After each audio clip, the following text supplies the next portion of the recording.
Good morning, this is the Eager Beaver Show. You are listening to a True North Eager Beaver Media Incorporated podcast.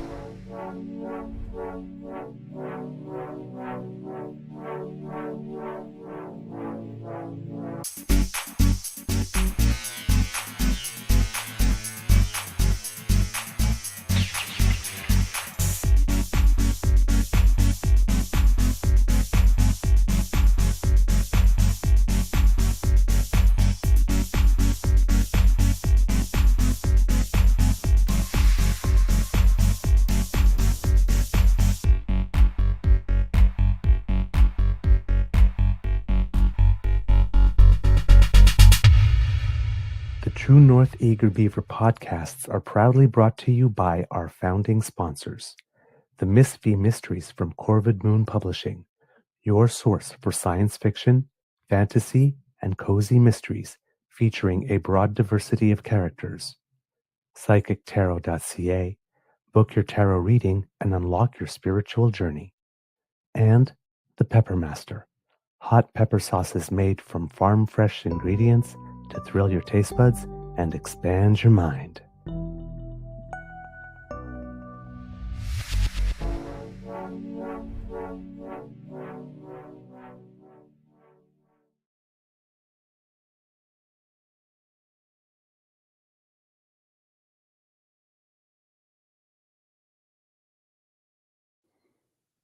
Well, good morning and hello, kids and cubs, and welcome to season 5 and episode number 671 of the Daily Beaver Morning Show. 100% Canadian. Today, recording day is Tuesday, June 17th, 2025, and it is a bit of a grayish day here at the Beaver Lodge. I am your host, the Eager Beaver, pronouns he, him, hey, Mr. Beaver, hey. And not with me, as usual, is my good friend, Mr. Grizzly. Did not sleep very well last night and has decided to go back to bed to get some rest. So hopefully he is successful in that, and we wish him well. And yeah, so it's just you and me today, kids and cubs. I'm gonna just adjust over here a little bit. Sorry, because I have noticed that I'm very red. There we go. That's much better. All right. Let's see what we've got for you today. We've got definitely a good show for you today. But before we do that, we have to thank our founding sponsors, the Pepper Master, the Miss V Mysteries from Corvin Moon Publishing, and PsychicTarot.ca. And since we're all here, let's take a little look into the magic mirror and see which kits and cubs have joined us this morning here in the chat. I see that we have a Kit Cat. I like saying that, Kit Cat. Kit Cat W in the chat. Kit Saucy. Good morning, dear one. Kit Elaine. Hello, my love. It's so nice to see you. Thank you so much for joining us this morning. Let's see what else. Kit Wishful. Hey, nice to see you. I think I've been having a difficulty following the chat every now and then on certain shows with a little more production work or note reading, but I don't think I've seen you for a while. So if that is indeed the case, welcome back. It's nice to see you. Kit Linda M. Hello, dear one. Thank you so much for joining us this morning. Who else do we have here? Kit Hugh. Hey, my friend. Bonjour, mon ami, mon frère. Nice to see you. Who else do we have? And Kit Uncovered here this morning. I think I may have done that a little fast and early because not a lot of people had a chance to pipe in and say hello. But yeah, thank you so much for joining us this morning. Big thank you goes to our podcast founding sponsors, the Peppermaster, the Mystery Mysteries from Corvin Moon Publishing, and PsychicTarot.ca. Not sure if I already said that, but hey, if I did, they are so nice. They deserve to be mentioned twice. uh, how's your mental health today, kids and cubs? Mine is okay. I'm still rough. I'm still rough. I will be a little honest. But I'm uh,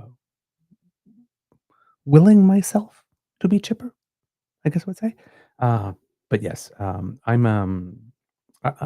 going through a bit of a rougher period. Uh, not devastating, right? Just um, I'm frustrated. Let's put it that way with certain things. And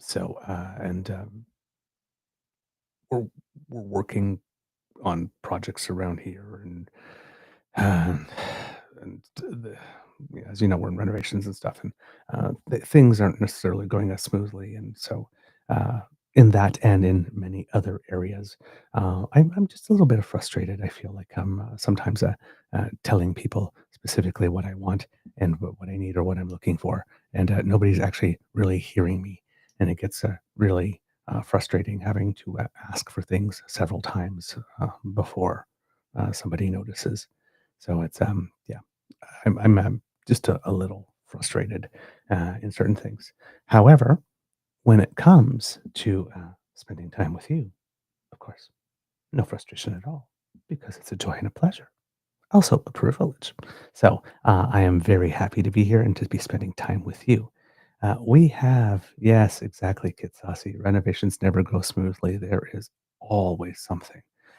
Yep, indeed, indeed. And the next bit that we're looking to do involves having surveyors come and to do property line stuff. And the neighbor next door um, tends to like to encroach a little.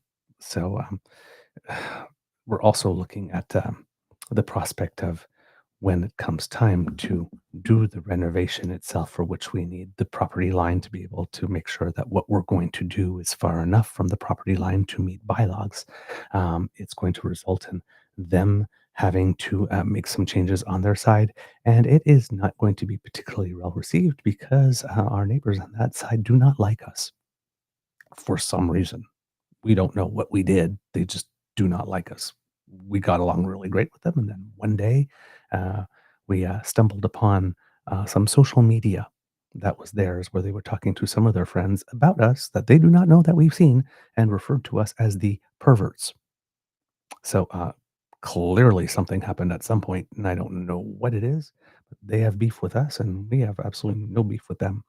But it's going to make this. I'm looking upon this renovation with dread because I know it's just they're going to fly off the handle if there's anything that says that the property line requires them to do something, to move something or whatnot. They will freak right out. So, also, that's kind of weighing heavily on my mind and not particularly fun. But hey, the project has to get done. So, it's inevitable that this is going to happen. So that's it's kind of sucky, but hey, it's life. You got to get through it. So yeah, I know. Anyway, yeah, yeah, get saucy. Sounds like they're bigots. I don't know about bigots. Maybe just uh, to try to be, if I'm going to be kind, just haven't been exposed to enough of us to know better, I would say. All right. But hey, that's a totally different thing. Today, kits and cuts, there are some things to discuss. First of all, tonight, game six, Oilers and Panthers. Go Oilers. Hoping that this is a better performance. Hoping that Mr. Grizzly is right, that the series will go to seven, because if that is indeed the case, then that means the Oilers are guaranteed to win tonight, right? Because there could be no game seven without an Oilers win tonight. So hopefully, Mr. Grizzly's uh, rather pretty good take on this, the series so far, the whole Stanley Cup series, except for you know, uh, thinking Ottawa in 6 or 7 rather than Toronto in the first round. Um, you know, he's kind of had his finger on the pulse. So fingers crossed that he is correct all the way to the end on this one, because it would sure be nice to bring Lord Stanley's Cup back home to Canada. Also in the news, so that's at 8 p.m. Eastern tonight, 6 p.m. local time. And I will be looking to see if in the moss pit, that person there all dressed in silver with the sign "Believe" is still there, as I pretty much expect them to be. Um, Also, a little bit of news. We've been following a little bit to the measles outbreak in Ontario and Alberta, and there was a bit of a milestone yesterday. Unfortunately, there were 53 new cases of measles declared just yesterday in the province of Alberta. So this is getting bad, and the total has now surpassed 900. But when you think of 953 in one day, that's 1/18th of all cases yesterday, declared yesterday. So it sounds like things are accelerating, and perhaps that multi-million dollar awareness campaign that they keep bragging about is not as effective as it could be, and maybe they need to do more. But of course, Danielle Smith is not really pro-vaccine now, is she? Like in any way, shape, or form. So, very little chance that that's going to happen. I have a feeling, they put some money in some information campaign, but none of the leaders want to be seen or feel that they can be seen pushing for it because well, that would make them very mad, make their base very mad. So, this is what we get: 53 new cases of measles. People getting sick, and they just don't seem to care. I don't. It's not humane, and it's definitely not leadership. And only not what's that thing that politicians always say that the first responsibility of a government is to keep their people safe? Hmm, that doesn't seem to be going on there. Some people appear to have lost the plot in Alberta. Other quick news before we get into it: it seems that Pierre Poilievre will face a leadership review in January. It was supposed to be in March, but he asked for it to be a little early. I wonder why. Doesn't want a lot of time to go by, maybe, perhaps. But yes, it's happening. And as expected, kits and cubs, because you'd have to be living under a rock not to know it, Trump did leave the G7 early. So, as predicted, uh, not as predicted, it wasn't in a huff. So, that's kind of good. Uh, the reason why, however, is because it looks like shit's about to get real out in Iran. And, well, that's not good at all. So hopefully we'll get a little bit into these types of things here over the course of the show. Um, Karina Gould, if you're wondering what the heck happened to her, because she was left out of cabinet and left out of a whole bunch of stuff. Well, it seems that where she has landed is a pretty decent place. She has been chosen to lead the House of Commons Finance Committee, which will be responsible for examining the federal government's proposed tax cuts, right? The GST tax cut to homes, the 1% tax cut on income, as well as the permanent reversal of consumer carbon pricing. So it's going to be a pretty high profile committee where she's going to be able to gain some economic credentials and add those to her bona fides or bona fides, depending how you pronounce it. So, not necessarily a bad place to land, and good, good for her that she'll be doing that. She will definitely get some profile as a result of doing that.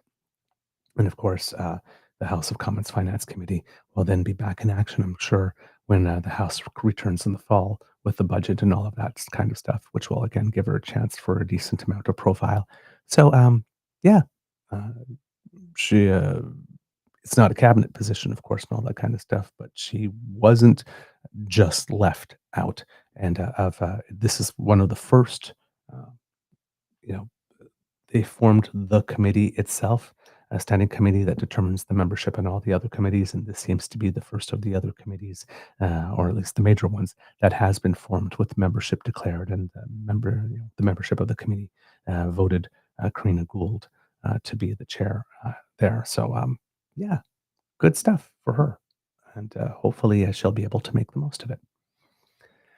Okay, so those are a few things, and some of them we'll be able to develop later on in the show, but I wanted to start with the main story, of course, which is the G7. Now, kids and cubs, a lot of things happened yesterday, and we'll go through some stuff here. Um, but overall, it was pretty much as good a day for Canada as one could expect. and one could hope for, which is absolutely uh, not what anybody expected coming into it. Everybody thought for sure that there would be stuff, and there was an attempt in some way at stuff, but nothing really. Um, I say nothing really egregious. I mean, depends where you look at it, right? I mean, he stepped off the plane with a "Make America Great" baseball cap, and went down the line, and doesn't shook the governor general's hand, and didn't remove the cap. And I mean, when you show up at a G7, when everybody is not too keen on "Make America Great Again," and you're wearing that cap, you're pretty much coming down that plane and flipping the bird to everyone else there, right? Pretty much. He could have just taken Melania's "I don't care, do you" jacket and put it on, and would have been the same damn thing. Despite the fact that he came in as he is, marketing and brash and flipping the bird to everyone in a whole bunch of ways, um, it seems that Prime Minister Carney is very, very, very, very, very, very, very good at not taking the bait. And it might be serving him rather well. Throughout the course of the day, it seems that Prime Minister Carney rather masterfully stick-handled possibility of stuff erupting as a result of his presence at the meeting. So that's already a win. And like I said, he's gone early, which has everybody else breathing a sigh of relief because today is Outreach Day, with Zelensky being there. Well, there'll be no big confrontation there, and with Cyril Ramaphosa, the leader of South Africa, and we know that he had a White House ambush moment. Well, there's not going to be one of those there as well. So already better. And of course, Secretary General of NATO, Mark Rutte, is here, and they'll be able to have that discussion about defense spending and all that kind of stuff, and whatever they're going to do to prepare for that summit that's coming later this summer. Without somebody around the table and a whole entourage banging on it, saying you got to get to 5%, you got to get to 5%. Um, Now it seems that there is a push to 5%. It's divided in an interesting way that I haven't quite fully comprehended, but it's 3.5% on, I guess, like hard defense spending, and about 1.5% on certain things like infrastructure that could help shore up stuff, which, you know, that could be a lot of things in that sense. So it would seem that there's some analysis that's going on that's saying that the 1.5 portion of it would actually probably be way much easier to achieve uh, than going from 2 to 3.5 on the actual defense portion of it. Again, my that's about the extent of my knowledge of it based on what I've been hearing and reading so far, and I haven't been able to go more into that part to see what that really means. But that kind of discussion will be able to happen without, somebody sniping from the I can't necessarily say from the sidelines here because I mean it is G7 and the United States is definitely the core part of the G7, but just uh, repeatedly trying to put sticks in the spokes to try and trip stuff up. Let's put it that way. So a bit of a sigh of relief in that sense that today is going to go smoothly and that first day didn't get upended. For the rest, we will see, kids and cubs. But to kick things off, Mark Carney started with saying that nostalgia is not a strategy. In his opening statement to a roundtable of G7 members, quote, "We will have open, frank discussions over the course of the next 2 days. We might not agree on absolutely every issue, but where we will cooperate, we will make an enormous difference," he said. Then the leaders then started a working session focused on the global economic outlook. Carney is set to meet with the president of the European Council and the president of the European Commission was set to meet them on Monday, followed by meetings with his counterparts from Japan, France, and Italy. So that's all that took place a little bit yesterday after those main meeting. Um, it would appear that there was a meeting, one on one, of course, with the prime minister and the president of the United States, and the prime minister office had an official readout of that meeting and was released. So I have that for you. This is the Canadian side of it and what their impressions were. So this is what the Prime Minister reported back to us when he. Let's see if I can make that just a little bigger for those watching live. There we go. How does that look? Perfect. So, from the Prime Minister of Canada. Today, the Prime Minister Mark Carney met with the President of the United States, Donald J. Trump, at the 2025 G7 Leaders Summit in Kananaskis, Alberta. Prime Minister Carney and President Trump discussed immediate trade pressures and priorities for each country's workers and businesses and shared updates on key issues raised in negotiations on a new economic and security relationship between Canada and the US. To that end, the leaders agreed to pursue negotiations towards a deal within the coming 30 days.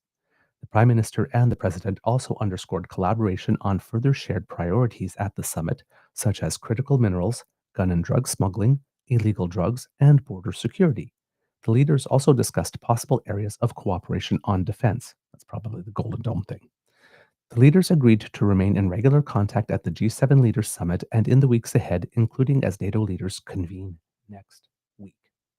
So, nothing particularly exciting in that statement, but nothing, of course, controversial or damaging as well, which is not bad. We'll take that. Um,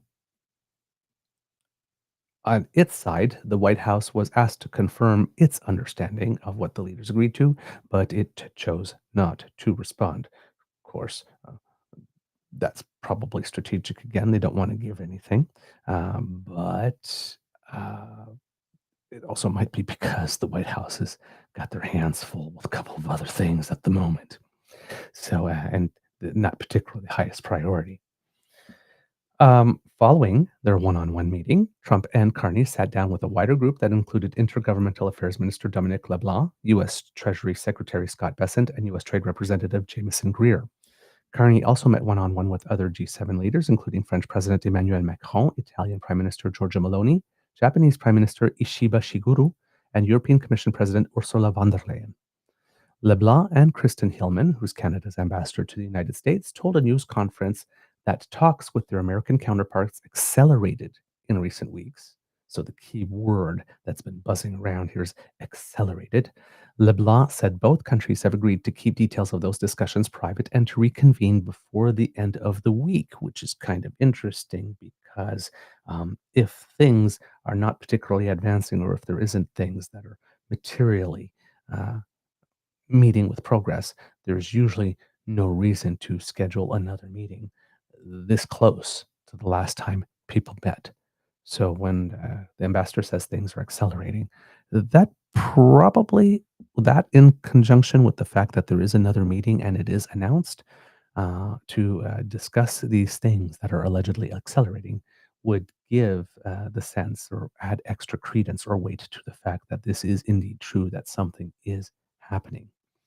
Quote, the important thing is that we collectively think we're making progress in coming to a deal that would be in the economic interests of both countries, but we're not there yet, he said. That's LeBlanc. Hillman said that she's had a sense that the Americans, quote, are understanding us better as Canadian officials call for all the tariffs to be removed. Quote, we have a president who is very convinced of the policy that he has around tariffs in order to achieve some of his policy goals, she said.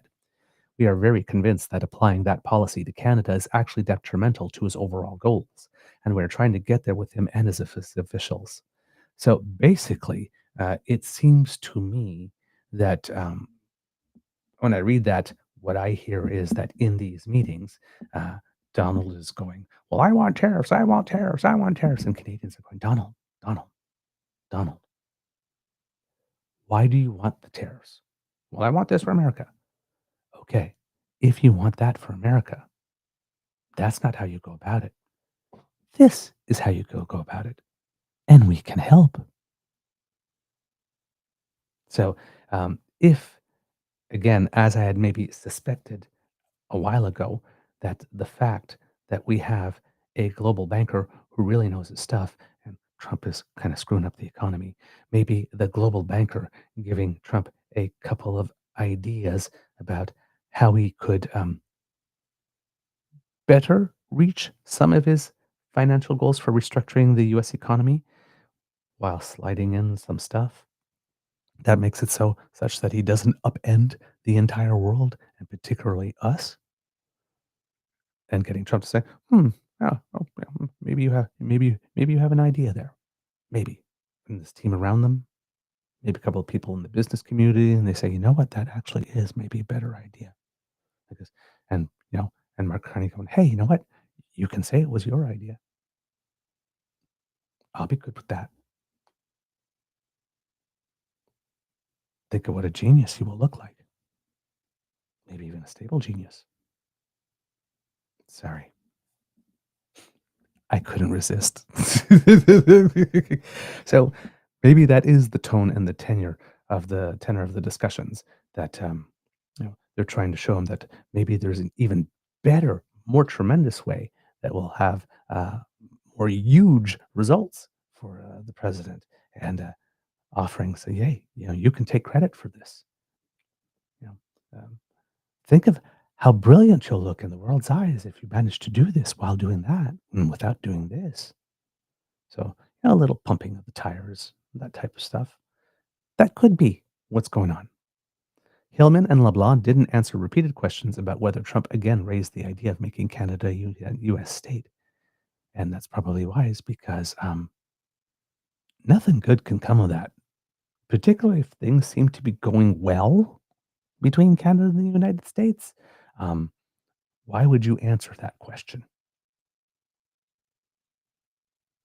That creates an opportunity for the president to go squirrel and then focus on that. Just like, not the time. So, yesterday, I'm going to bring this to you. I hope that there will not be too many stops, but I will try to keep an eye on it. This was an interview with Canada's ambassador to the United States on power and politics yesterday, Kristen Hillman. Sorry, got to get that right. Kristen is not the same thing as Kirsten. Kristen Hillman, and she's talking about the acceleration of the discussions and all that kind of stuff. Of course, a lot of this is in ambassador speak, right? So she's not going to go very far and not going to confirm a lot of things and not make a lot of statements. But if you know how to read between the lines, she's saying a decent amount of things here that could be interesting and confirming some things. So take a listen to this, and you'll have an idea of what sort of the vibe was in the room between them. All right, just make sure I've got everything set here. There we go. Yep. All right. Today's in-person meeting between Mark Carney and President Donald Trump was the second since Carney became Prime Minister. Canadian officials say they've agreed to accelerate negotiations toward a trade deal and that they're already setting up another meeting for later this week. So, what happened between the leaders today? Kristen Hillman is Canada's ambassador to the United States, and she joins me now. Ambassador, thank you so much for squeezing us in on a busy day. I'm hoping you can provide a few more details about where things have gone. You said today you have felt a sense of acceleration in these talks, but you're in the middle of discussions, not at the end of discussions. Have the two countries moved appreciably closer to getting a deal here? Well, I think that every time we meet, we move a little bit closer. And I know that's probably not terribly satisfactory when we're trying to explain to Canadians the steps towards a date and be able to say by date certain we think we're going to be there. Unfortunately, I'm not able to, be that precise with you. But what I can say is we had a good meeting. So the Prime Minister and the President had a private meeting before the rest of the delegation came in. Then the delegation came in. We spent an awful lot of time. We talked about other things, but we spent a lot of time talking about trade and tariffs and economic partnership and making sure that we are, working in a way that supports both of our economies. And we were asked by the leaders to try to accelerate the pace of our discussions. So that I think is really good. It led to immediately a meeting just very shortly thereafter with Ambassador Greer and Minister LeBlanc and I and a few others. And that's a very positive thing. And we're going to meet again before the end of the week. So that is an acceleration. Right. I think we're trying to get to the right place. It's very hard to quantify for your viewers in sort of real terms because there's a lot under discussion. Right, and look, in every negotiation, nothing is done until everything is done, especially in a conversation like this. But I just wonder about a comment the president made after his meeting with the prime minister this morning. He said a deal is achievable within days or weeks. Does Canada share the president's optimism there on that timeline? All right. Of course, that was going to happen. I do not know why they feel they need an ad this early into the show. But again, so you see the ambassador making the point that, of course, these responses will seem unsatisfactory for people who would want a very clear yes or no, things are going great, things are not, all that kind of stuff. We've made progress on specific thing. We've signed this deal. We've signed that deal. But that's not what we're getting here. But it doesn't mean that things aren't happening. And because, of course, we're talking about rather comprehensive discussions with regards to defense and economic security, that there would be the discussions would be very broad and wide-ranging. So it's very hard to have specifics at this particular time. All right, let's continue on. Optimism there on that timeline? Actually, you know what? Let me back it up there to just for the benefit of our listeners and for instant recall that what the last question that Mr. Cochrane asked the ambassador. Right, and look, in every negotiation, nothing is done until everything is done, especially in a conversation like this. But I just wonder about a comment the president made after his meeting with the prime minister this morning. He said a deal is achievable within days or weeks. Does Canada share the president's optimism there on that timeline? Look, I hope so. It would be great. If we could have a deal within days or weeks, then that would be fantastic. And I think based on the way in which our economies are intertwined, based upon the value proposition that we pose for the U.S. in terms of the objectives that it has for its country, for its economy, it is doable. But they have to also, put the Canadian side back into a place where we are not being harmed by their tariff policy, where we have some stability and certainty for the future, as much as that is possible in this very complicated global world that we're in. So I hope so. That will require a fairly hearty discussion on both sides of the table. But it's great to hear that the president thinks so, and I think that's a really important message for his team as well. I wonder if you can help me understand something the president said today, and I know you're limited in what details you can share, Ambassador, but he said he's a tariff person. He said the prime minister has something that's more complex. I mean, more complex, is that simply getting back to like a trade agreement, which is obviously a more complex thing than across the board tariffs? Is that what we're talking about here in terms of the two different approaches? Help us understand that if you can.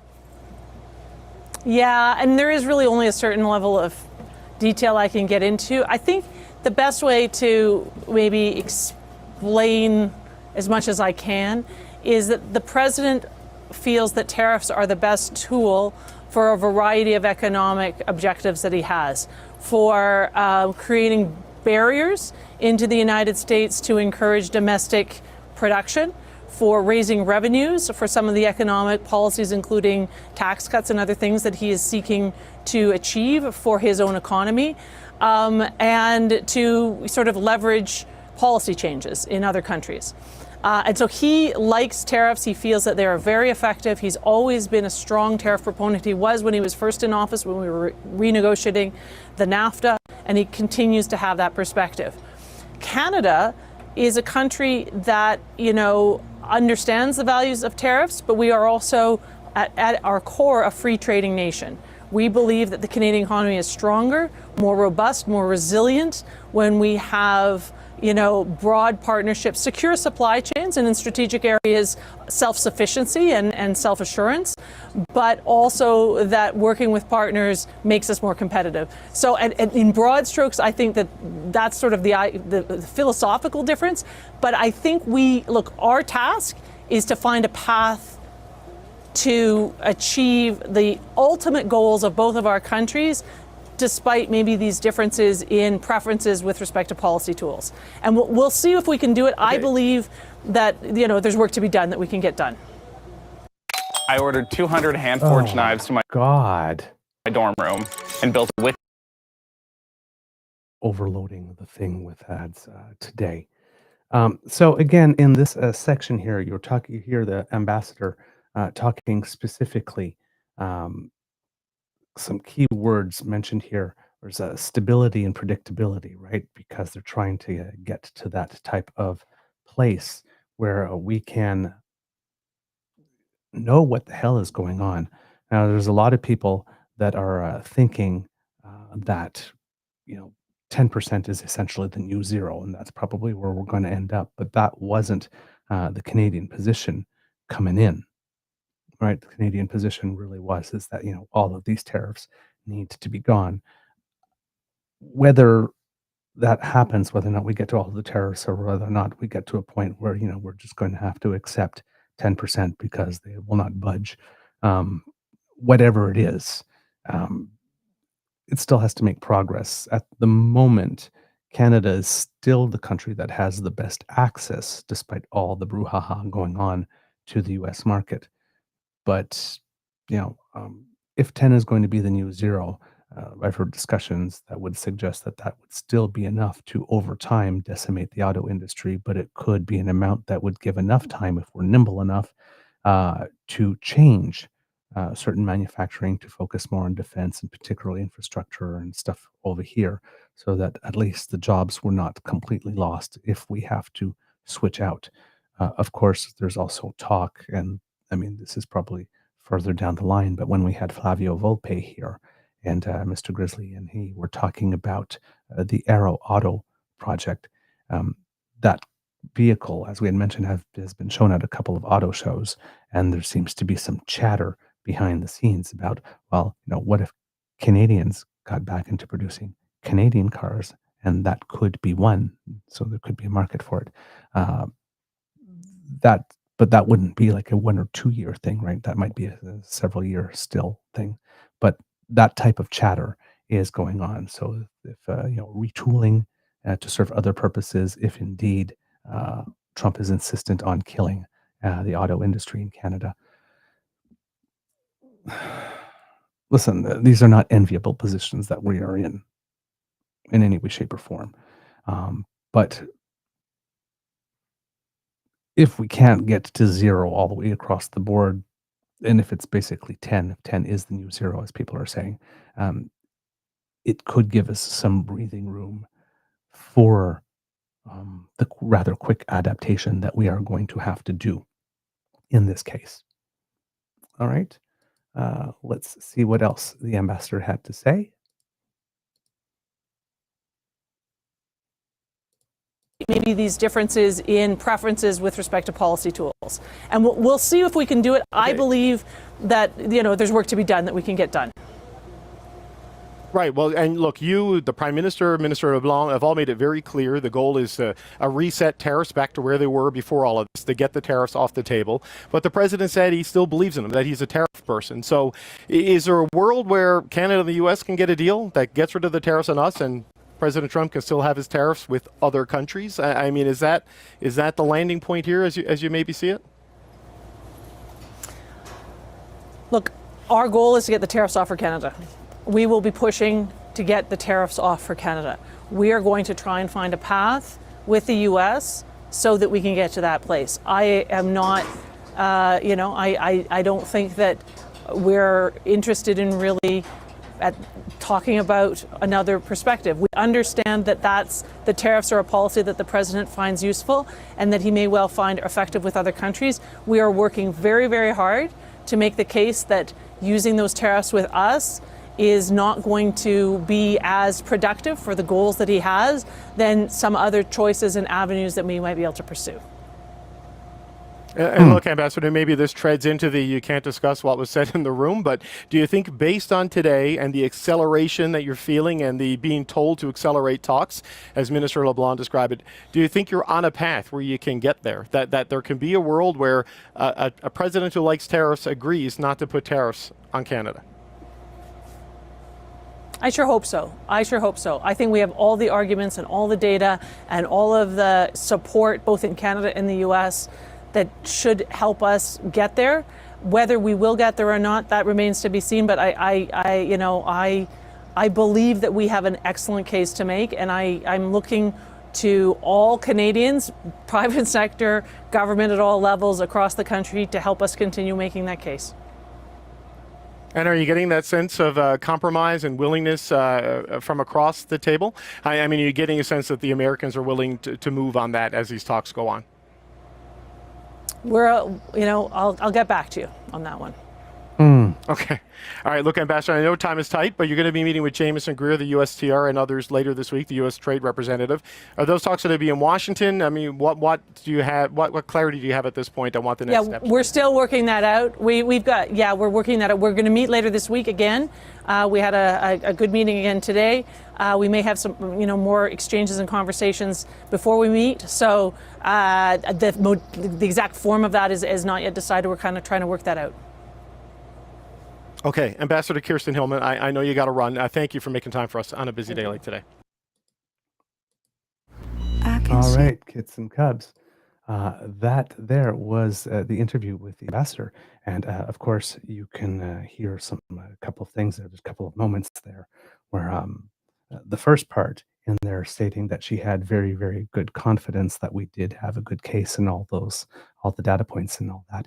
And she should, because as we've mentioned several times on the show, and this has been confirmed through various clips and stuff like that we've shown, Canada has some of the best international trade negotiators on the planet, if not the very best. So we show up prepared. Of that, there is no doubt. But you'll notice that when asked, are you getting that sense from across the table? Well, the answer was, a little more. That type of answer was either no, or it's like pulling teeth, right? So without saying that, but that was a pretty sharp and blunt. Let's not talk about that. Which gives the impression that Canadians are probably frustrated in certain ways, but trying not to show it because it's so damn freaking obvious. Why can't you see it? But of course, then again, there's no one more blind than those who are unwilling to see. Right? So that there might be a little bit of that type of dynamic going on.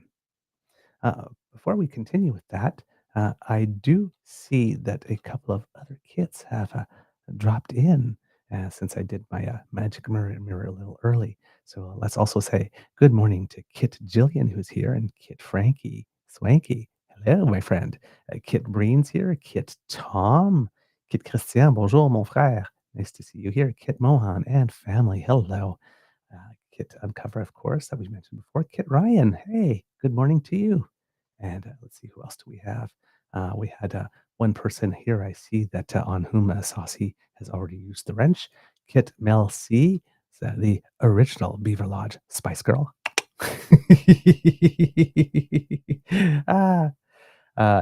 Charlie's Girl, 67. I think that's a new name for us. If that is the case, welcome to the Beaver Lodge. Make yourself comfortable. Let's see, who else do we have? Kit Cassie joining us. Hello, dear Win. It's so nice to see you in the mornings again. Who else do we have? Sliding in. Miss. Hello, dear one. Thank you so much. And thank you for having my back with the neighbors there in the chat. Love that very much.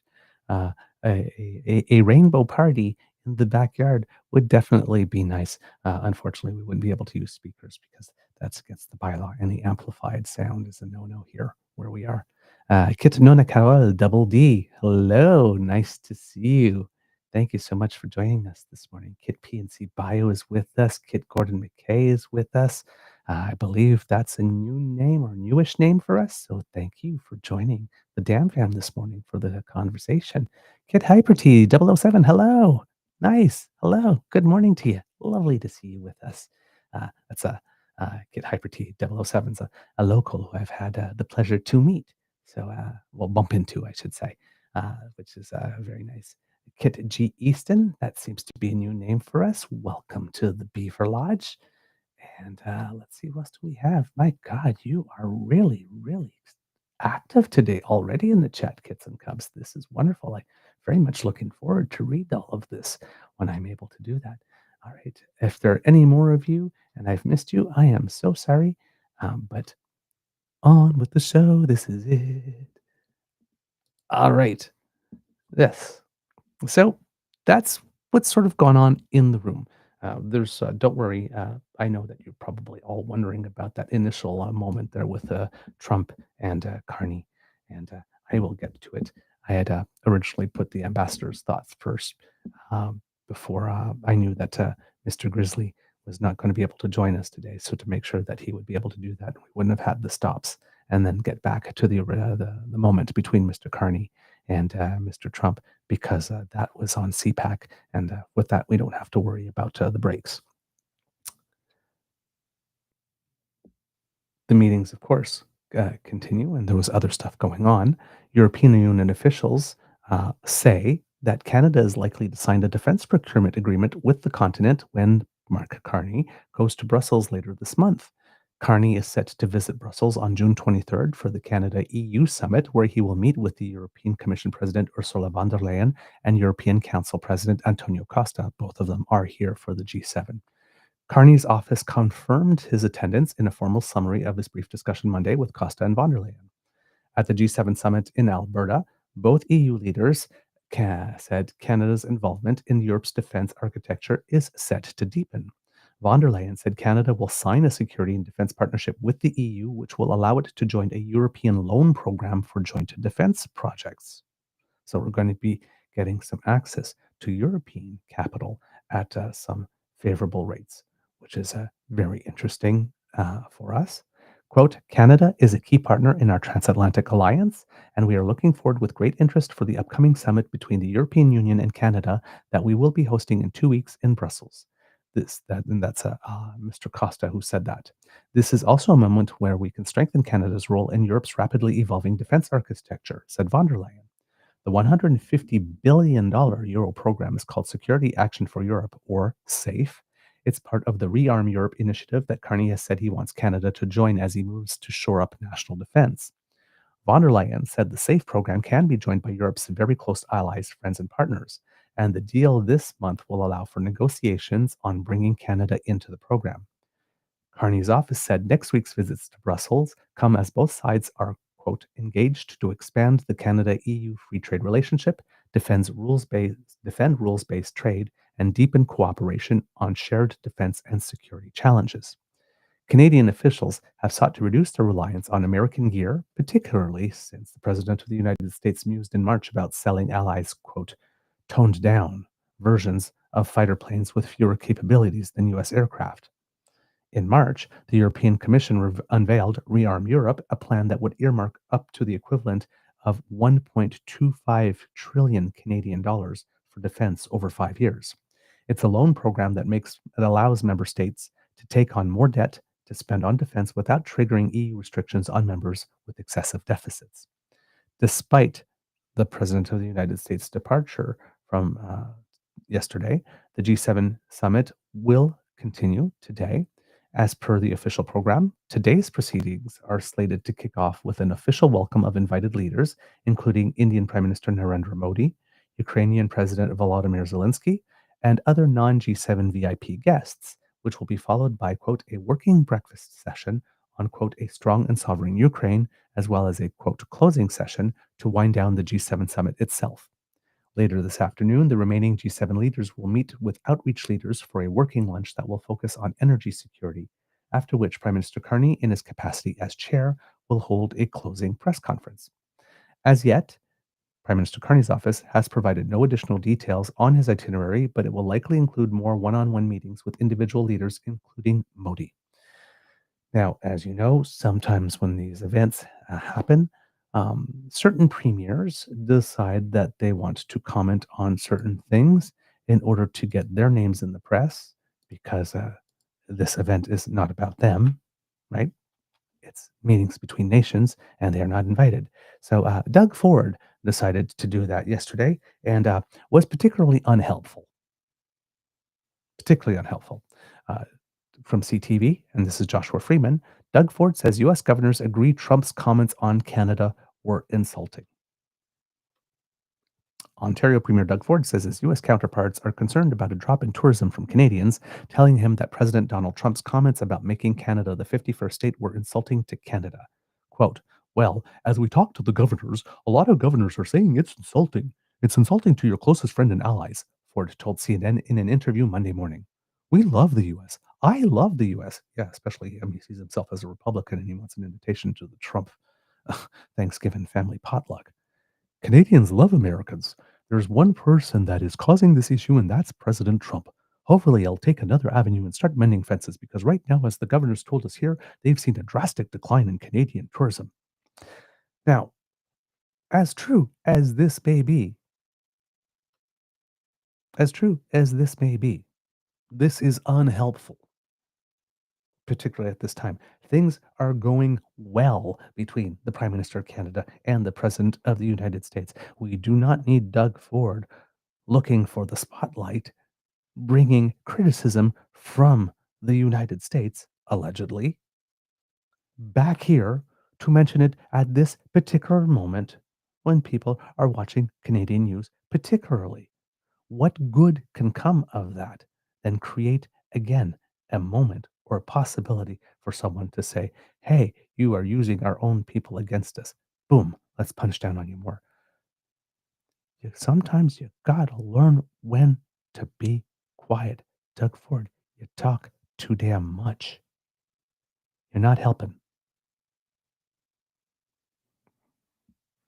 It's a love fest in the room, and there's a mixture of everyone in the room, and we just want to get things back on track and move forward, Ford said. The meeting was attended by Maine Governor Janet Mills, Vermont Governor Phil Scott, Rhode Island Governor Daniel McKee, Connecticut Governor Ned Lamont, Massachusetts Governor Maura Healey, and New York Governor Kathy Hochul, all of them probably Democrats. So what they have to say is particularly not of much interest to Donald Trump, as we know. Along with Ford, the Canadian delegation included Newfoundland and Labrador Premier John Hogan, Prince Edward Island Premier Rob Lance, Nova Scotia Premier Tim Houston, New Brunswick Premier Susan Holt, and Quebec Economic Minister Christine Fréchette. The Boston meeting between the governors and premiers came the same day as Prime Minister Mark Carney meets with Trump on the sidelines of a G7 summit in Alberta. Ford expressed confidence in Carney ahead of the meeting, but said he needs to send a strong message that Trump's tariffs are hurting both countries. You don't need to tell him that, Doug. Just saying, quote, I have all the confidence in the world in Prime Minister Carney, Ford said. He'll be obviously very polite being the host, but he also has to be stern. Yeah, I don't think that's a problem. He reiterated, quote, that it makes no sense to attack one of your strongest friends and allies. Yes, I know.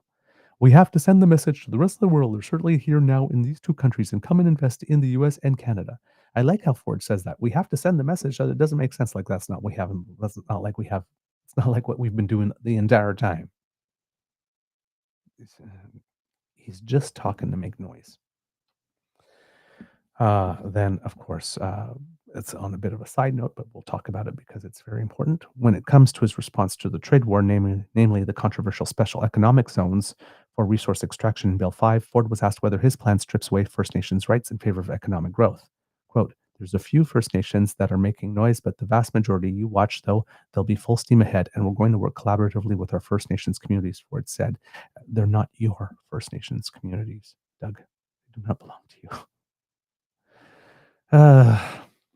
So yeah, Doug Ford is setting himself up for some bad stuff with the way he's handling Bill 5 here. But yes, Doug Ford decided that that this would be a good time to host this type of meeting between premiers and governors, and then come out during the G7 to try and he's just trying to pull focus here.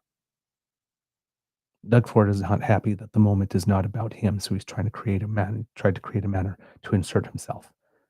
But this type of rhetoric at this particular time, listen, this type of rhetoric at some other points, if things get a little sticky or stuff like that, and you got to like give a little elbow here or that type of thing, fine, that could work.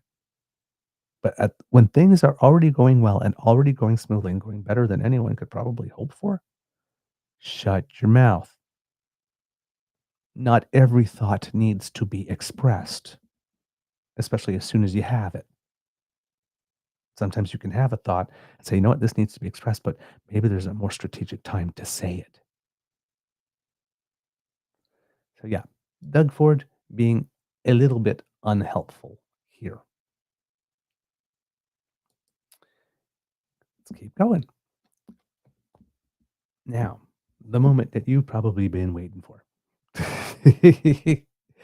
Prime Minister Carney and Donald Trump going to those meetings had that type of moment that is often had during which they enter the room and the cameras are there and they have a little bit of conversation beforehand before they go into the actual meeting and and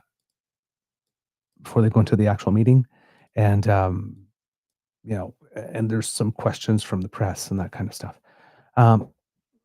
This was an interesting one because there's a lot of things that happen here in this. And again, you have to be able to read diplomacy to know what's going on here because, for example, the person that came in to the chat to express himself on whom Kit Saucy had to use the wrench was that typical thing that we keep on hearing from the anti-everything side. Oh yeah, elbows up, eh? That sure looks like elbows down and on your knees. Yes, the Prime Minister did flatter the President. Yes, the Prime Minister did not take moments to contradict misinformation. Because what's the point? Yes, the Prime Minister did have some seemingly nice to say about the President. But each one of those was particularly calculated.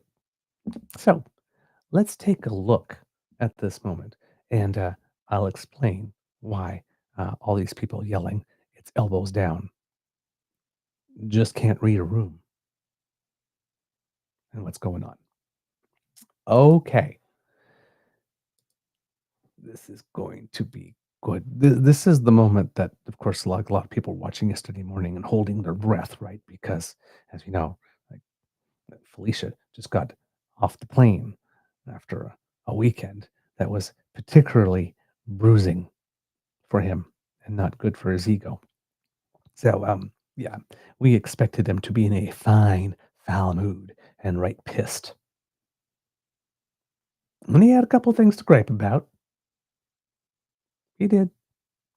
But as we mentioned yesterday, I was hoping that Team Canada had greeted him with enough effusive praise and made sure he had all the little things that he needed in order to be in the best mood possible for the next day.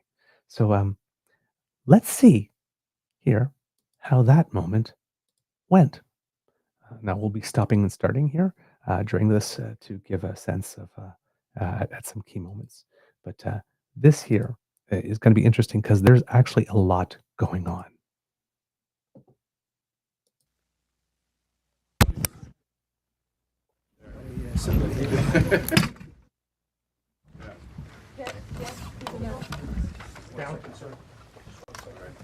For those listening at home, there's not much going on right now, but it will start soon. We good to go? All right, thank you. Mr. President. Welcome to Canada. Thank you very much. It's a great honor. Happy birthday. A few days short. A little bit. A few days short, but didn't have a chance to see you on the day. Happy birthday to the U.S. military as well, 250th, and this is the 50th birthday, if you will, of the G7. This marks the 50th birthday of the G7, and the G7 is nothing without U.S. leadership, and so. All right. So we're in the first 52 seconds here, and people already started to lose their minds when this happened. So, first of all, happy birthday. Oh, you thought of me. Happy birthday to the U.S. military, because that whole thing was allegedly about that and not about him. So, oh, yes, you could see him nod, right?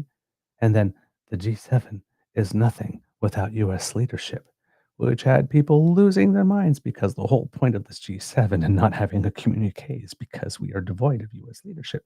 But if you listen to that sentence, it's right up there with, you were a transformational president. Yes, the G7 is nothing without U.S. leadership. And since the G7 doesn't really have it at the moment, it's really a G6 plus one. Prime Minister did not lie, did he?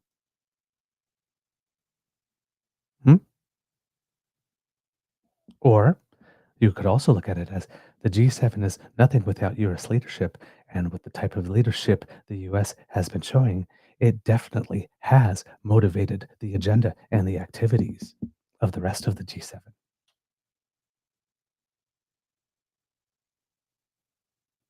It sounds like a compliment. But ask a queen. It's shade. It's shade. Diplomatically delivered and wrapped in candy. So it tastes good, but it's shade. It is definitely shade. That would be sort of like going to a movie premiere and saying, girl, I love your dress. Isn't that the same dress you wore at the last movie premiere? Shade. All right. Let's keep on going. And your personal leadership of the United States, many issues, geopolitics, economic, technology, and working hand in hand with the United States, Canada and the United States, and the other G7 partners with your leadership. Very much looking forward to the meeting, and grateful to have you. Thank you very much, Mark. I appreciate it, and we've developed a very good relationship, and we're going to be talking about trade and many other things. And we have a whole group of people, some traders and some other people. I see my top economy people. But we have a very talented group of people, and you do too, and I know they work together very well. I look forward to that. The G7 used to be the G8. Okay, so before we get into that part here, you've got a good team. They work together very well. You can hear the tone as well. Why, thank you, Mark. All that praise about his leadership. But when you're talking about his leadership and juxtapose it to what everybody else except him are at the G7 meeting to do, that is his leadership. Now, so Donald Trump, appropriately flattered, returns some compliments. Interesting. And now we go into him, as I think it was Glenn McGregor described it as spraying. So he mentions here that, as you said, the G7 was once the G8, and who was the G8 person that was asked to leave or declared not welcome anymore? Oh, yeah, we're going to be talking about this guy, aren't we? Okay. Barack Obama and a person named Trudeau didn't want to have Russia in. And I would say that that was a mistake, because I think you wouldn't have a war right now if you had Russia in. And you wouldn't have a war right now if Trump were president 4 years ago. But it didn't work out that way. But It used to be the G8, and now it's, I guess, what's that, 8 years ago, it switched over. They threw Russia out, which I claimed was a very big mistake, even though I wasn't in politics then. I was very loud about it. It was a mistake in that you spend so much time talking about Russia, and he's no longer at the table, so it makes life more complicated. But you wouldn't have had the war. All right. So you will notice here that if you're a Canadian, that the President of the United States came here to spray but did not do his homework. Because when Vladimir Putin was asked, not only by Obama and allegedly Trudeau, to leave, that wasn't the case. It was an olive G7 thing. He was told to go. But also 2014, Justin Trudeau was not prime minister then. Justin Trudeau became prime minister in October 2015. Stephen Harper, currently chair of the IDU, was the one who made that decision on behalf of Canada. So, Trudeau, and of course, right, not Justin Trudeau, former Prime Minister Trudeau, but some guy named Trudeau. And you could see at that moment that Prime Minister Carney's face turns towards the camera and sort of looks at it almost like Curb Your Enthusiasm style.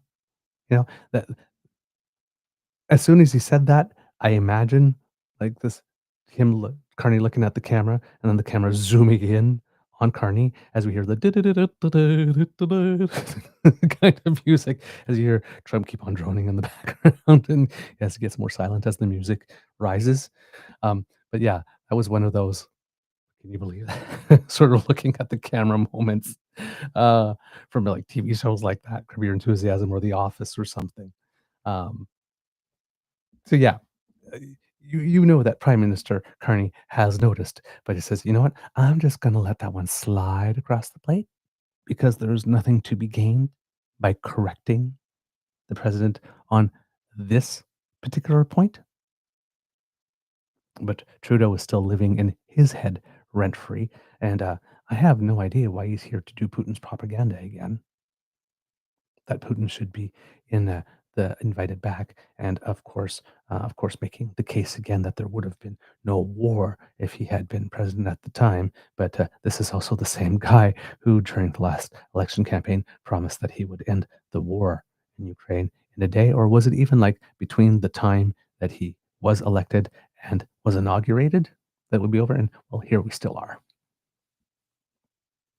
So. Boo Boo Kitty, you can tell yourself that all you want, but nobody's buying it.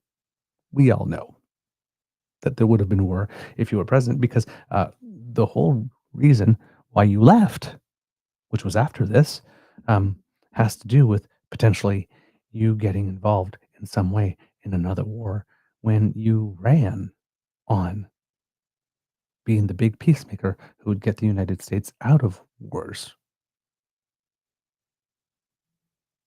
Which gives the impression that somebody may have your gonads in a jar.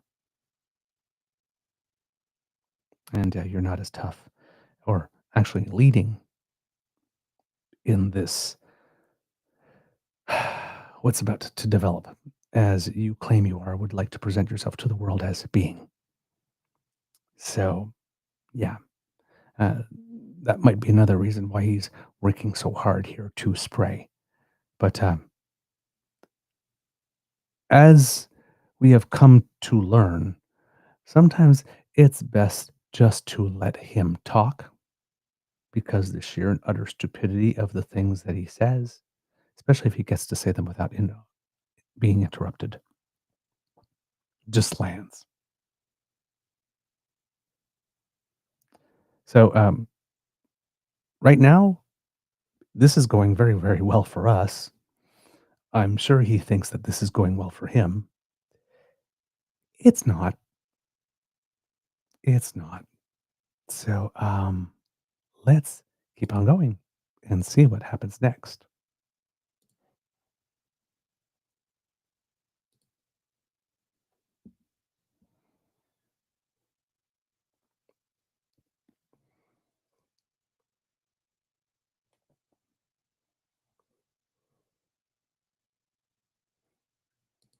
Okay, so our primary focus will be trade and trade with Canada. It seems to be that's the only reason why he's here this time.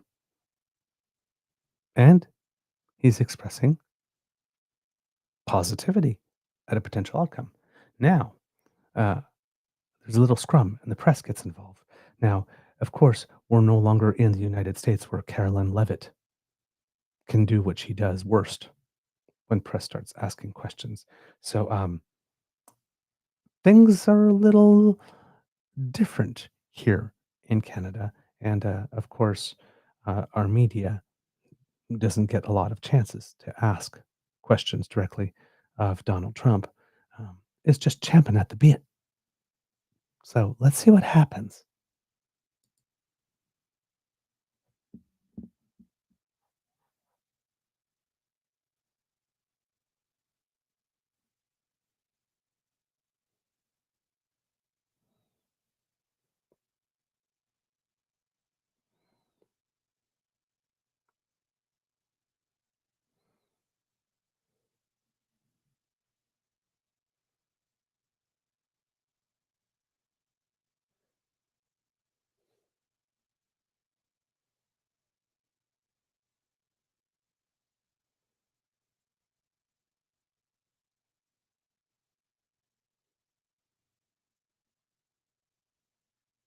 Okay, so that first question was Tonda McCharles from the Toronto Star, if you recognize the voice. Um, Notice that, Trump, I'm a tariff guy. I like tariffs. The more precise, the more I like this. You notice that Mark Carney again took another look at the camera. It's like, yeah, no, they're not. You know that look, right? It's like every time Donald Trump says something that's that's not true and sort of hits like a skip on the record, you'll notice that sometimes Mark Carney, one of his tells is that he turns his face either directly to the camera or to the other direction. It's like, biting my tongue. Don't say it. Don't say it. Don't correct him. Don't say it. Nothing in it for you. Just let him talk. Just let him. You can see sometimes he seems to be rolling his tongue in the mouth, like the proverb, roll your tongue seven times, seven times in your mouth before speaking or something. Except I think the prime minister's rolling his tongue 7 times, 77 times before talking because there's just so many opportunities. Um, but overall, I've got my way. But in that, Mark Carney has his way. It's a little more complex, but it's a good way too. And I think, well, huh, interesting. So it's not a rejection. It's not a pushback. It's an acknowledgement that, man, you know what? It's like, I like my way, but, maybe there's something to it, to your way. That is, that's a tone that we have not heard from this guy in a while. Let's keep going.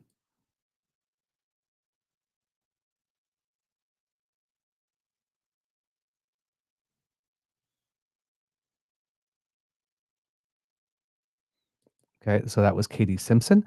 Again, is this achievable within days? I think it is. That's some news. Let's keep going.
Okay, so I would just like to point out here a little bit. Whoops, I don't think that the image returned. I'm so sorry, kids and cubs. Uh, on my screen, it indicates that both images should have been showing, but it's not. So I'm so sorry you didn't actually get to see the image. Um, hold on, I will fix that. Have no idea why that happened. Um, there you go, because you shouldn't be looking. You should be looking at them. Um, so you can't see it clearly in that section because the image wasn't there. So sorry. But you could hear it in the tone of voice, right? He's not particularly combative. And, Trump is often much more animated in voice and in, hand gestures and all that type of stuff. So I'm having the feeling here uh, that he's tired. He's a bit exhausted. There's a lot going on, has a lot in his mind. Because normally this guy is always itching for some type of fight or argument. And I'm not getting that sense there. His voice is calm, um, almost like he's the guy that keeps on talking about it and people not having stamina and people not having energy. This I would describe as low energy, which is kind of interesting because those are two words that he never, ever, ever, ever wants associated with him. But this is pretty low energy. And even in there, as he's saying, that it's too bad that Putin isn't there.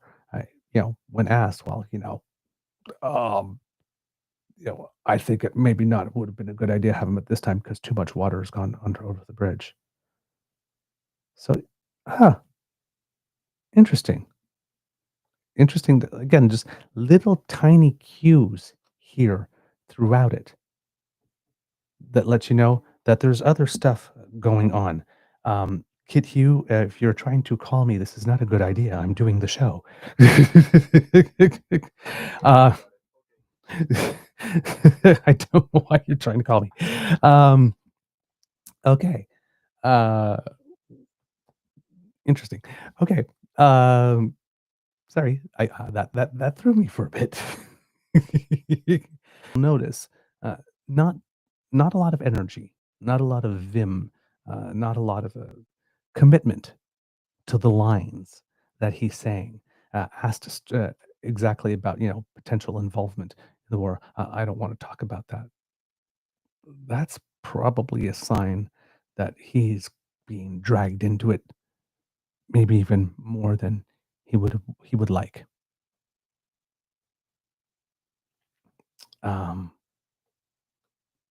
Like I said, what's going to be going on with that? All the signs seem to be there that it's going to be one hot, big, sticky mess. And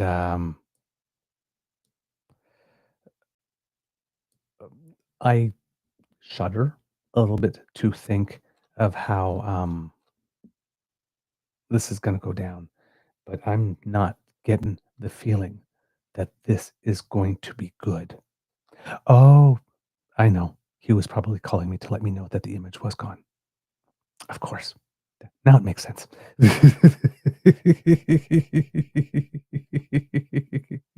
The light just went on. I'm a little slow on the uptake. Every now and then, kids and cuffs. Oh, man. Oh, no audio either. Is that true? There was no audio either from it? Okay, well, if that's the case, I am so sorry, kids and cubs. I will go back then. Um, I'm so sorry. I thought that if that the audio would have gone through if the image had not. Anyway, okay. So let's go back on that a bit and hold on here. I have no idea where we are here in the chat. Okay, this is tariff stuff. So it was a little bit after that. Fortunately, with captions, I'm able to see without where we are there. without the sound. Okay. All right.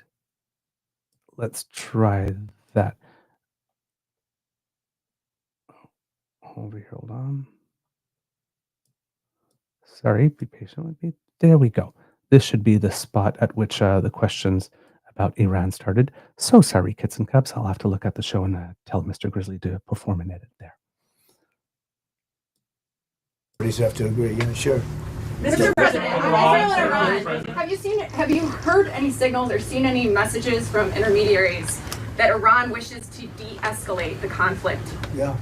What have you heard? What have you heard from the Iranians? They'd like to talk, but they should have done that before. I had 60 days, and they had 60 days, and on the 61st day, I said, we don't have a deal. They have to make a deal, and it's painful for both parties, but I'd say Iran is not winning this war, and they should talk, and they should talk immediately before it's too late. And what would you say, in your opinion, what would it take for the U.S. to get involved in this conflict militarily? I don't want to talk about that. As you mentioned Putin, do you think that he should have a seat at the G7 today, that it should be the G8? I'm not saying he should at this point, because too much water's gone over the dam, maybe.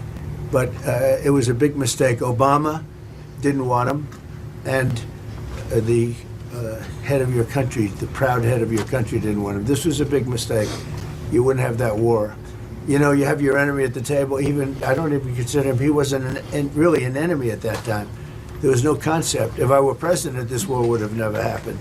But likewise, if he were a member of what was called the G8 at that time, it was always the G8. You wouldn't have a war right now. Why not? What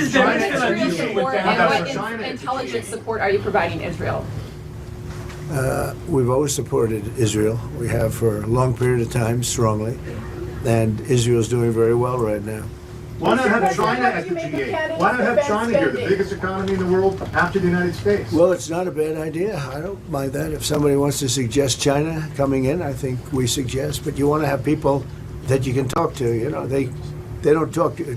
Putin speaks to me. He doesn't speak to anybody else. He doesn't want to talk because he was very insulted when he got thrown out of the G8. As I would be, as you would be, as anybody would be. He was very insulted. And, I mean, he was thrown out by Trudeau, who convinced one or two people, along with Obama. He was thrown out, and he's not a happy person about it, I can tell you that. He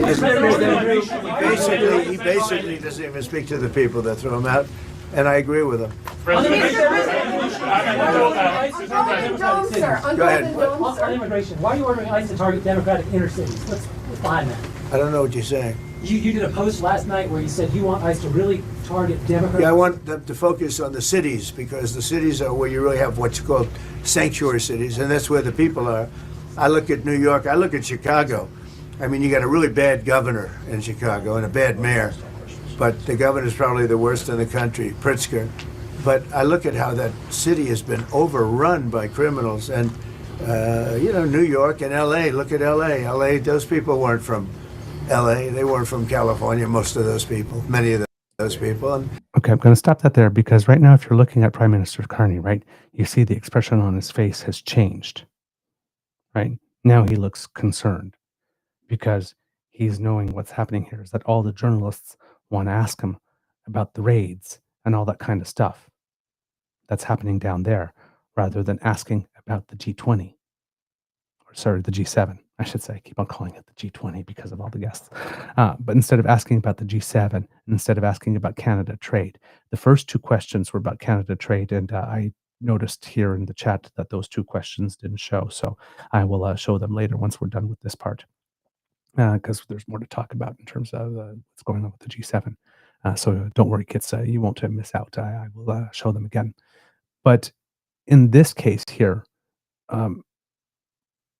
the Prime Minister is realizing that the focus of the questions are no longer about what's going on in Canada, but about him and his issues in the United States and globally. And this is probably not the line of questioning with which he's the most comfortable, and probably not the line of questioning that if it doesn't stop at some point, does not set up the next discussion that's going to happen very well. Because if he goes into that meeting really, really upset with the manner in which the press has handled him here, that's not conducive to good negotiations. So, and these questions are hard, right? Because they're not questions from American journalists, they're questions from Canadian journalists. And like I said, Carolyn Levitt is not there to run interference. So this is probably the toughest line of questioning that he's received from media on any of the stuff that's gone on since last Thursday. And as you can tell, President's not handling it particularly well. So let's see what happens. Yeah, that's a focus. Biden allowed 21 million people to come into our country. Of that, vast numbers of those people were murderers, killers, people from gangs, people from jails. They emptied their jails out into the U.S. Most of those people are in the cities, all blue cities, all Democrat-run cities, and they think they're going to use them to vote. It's not going to. Okay, he's drowning right now. He is drowning. Now he's going into the racist shit and all that kind of stuff. He's drowning. Happen. Mr. President, you said it would take 2 weeks to decide if Thank you. If you don't mind, I'm going to exercise my role, if you will, as G7 chair, since we have a few more minutes with the president and his team, and then we actually have to start the meeting to address some of these big issues. So, alors merci beaucoup questions. Thank you. That's it. That's it. Thank you very much. Out. Okay, and did you see Trump during that time? He's just standing there like he's dead weight. Listless. Again, low energy. The man was drowning. And the prime minister knew that that was going to affect the decisions to come. The prime minister swept in and saved a drowning man.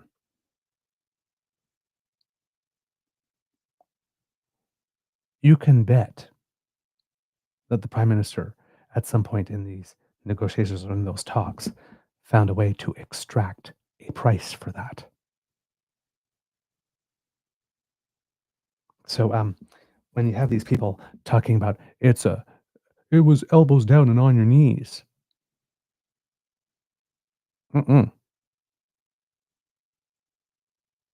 Prime Minister did what he needed to do to ensure that the meeting that was going to take place after this would go smoothly. And what better way than coming in and say, well, I'm going to exercise my authority as chair of the G7, and we need a couple of more minutes before to chat before we go into that room and prepare. So we will do this now. Thank you. You all have to leave now. You don't have to go home, but you can't stay here. Yes, he jumped in to save the G7 meeting. And I'm sure, like I said, that will have been noticed by everyone on the American side. And it's one more feather in our cap, because if we do not look, the thing with this prime minister, I think he has realized that attempting to embarrass Donald Trump in public is probably not a good idea. Now, for those of us at home who can't stand Donald Trump and would just really love to see some Canadians just hip check him into the boards really hard, this is not satisfying, because, oh my God, were there opportunities to just slap him across the face. But you want to create the winning conditions for a successful negotiation, particularly on trade and defense. And I'm pretty sure you do not achieve that by making the mad mercurial mango of Mar-a-Lago feel small or humiliated or laughed at. or put upon by the press.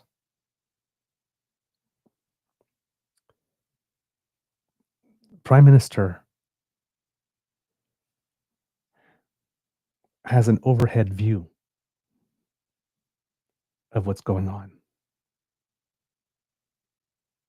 and you to pull back. Because had the scrum continued to go on, right, you know what other questions were coming next, right? Questions about the shootings in Minnesota. And don't you think you contributed to that with your rhetoric and what? And if that had gotten there, the conference would have been completely upended. And that talk about an accelerated deal, accelerated talks that a deal is coming, maybe soon, that would not have been the discussion with the ambassador. Would have had a completely different tone, completely, totally different tone. So, yeah, that was some rather masterful stick handling by the Prime Minister of Canada in that instance. Now, kids and cubs, I am going to make sure, like I said, that we get the actual first two questions as well for you.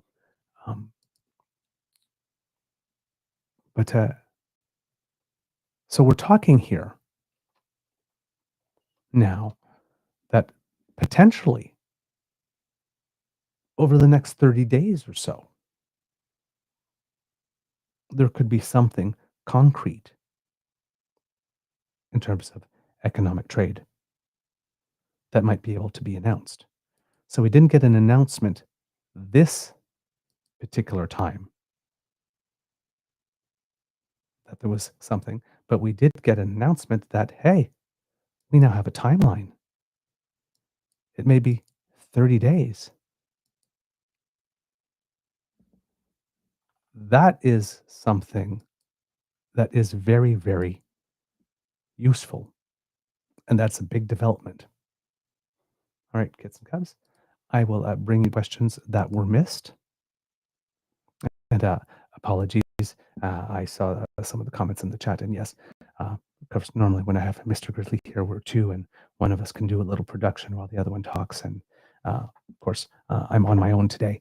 So I'm trying to juggle the chat with all the other stuff at the same time. So yes, sometimes the chat comes in delayed, and that's why I did not see that at the time, because of course I was on the other screen and trying to follow the discussion again so that I can bring you details. And so unfortunately, only two eyes and one set of hands. This obviously does go a little more smoothly when Mr. Grizzly is there, and I definitely thank you for your patience and your indulgence. All right, so the first two questions, one by Tonda McCharles from the Toronto Star, and then Katie Simpson, who is the reporter from CBC that is assigned to the United States file.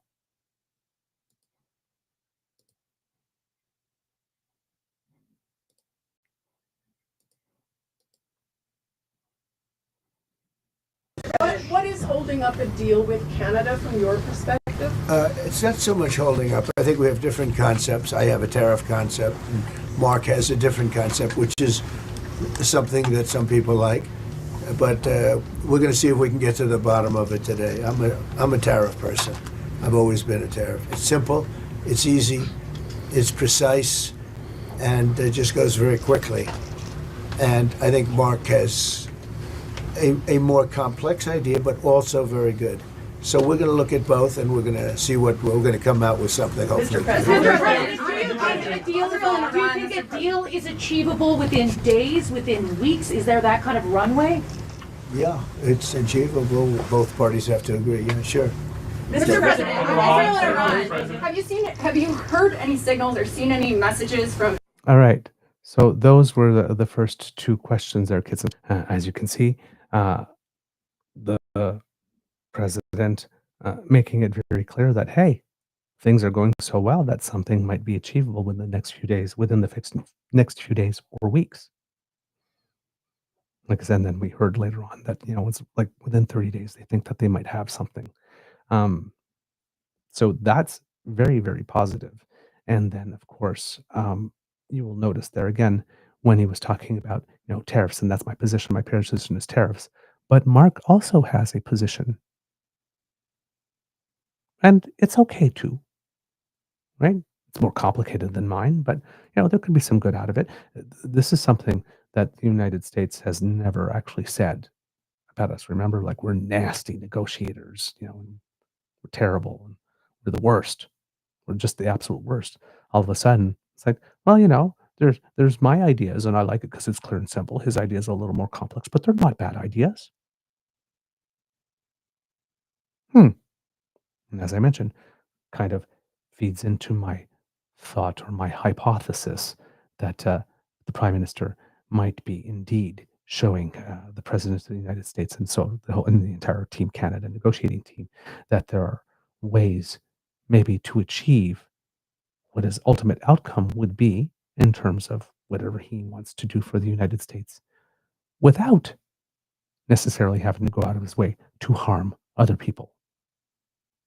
And as a central banker with a lot of experience, I can show you the way if you would like. And perhaps even, as I mentioned, let Trump take credit for having come up with the idea himself.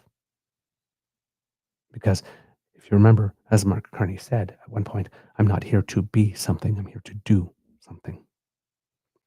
When you're not there to be something and you're there to do, it becomes a little easier to not want to jump into the spotlight at every single opportunity. It's easier to let a couple things slide. It's easier to pick your moments. It's easier to be more strategic about when you intervene and to have brevity of words actually be an asset. So yeah, indeed. But you can see the stick handling there that the Prime Minister did. When he chose to speak, what he chose to let go, when he chose to intervene. And then at the end, saving an obviously drowning man that didn't have a lot of energy to fight.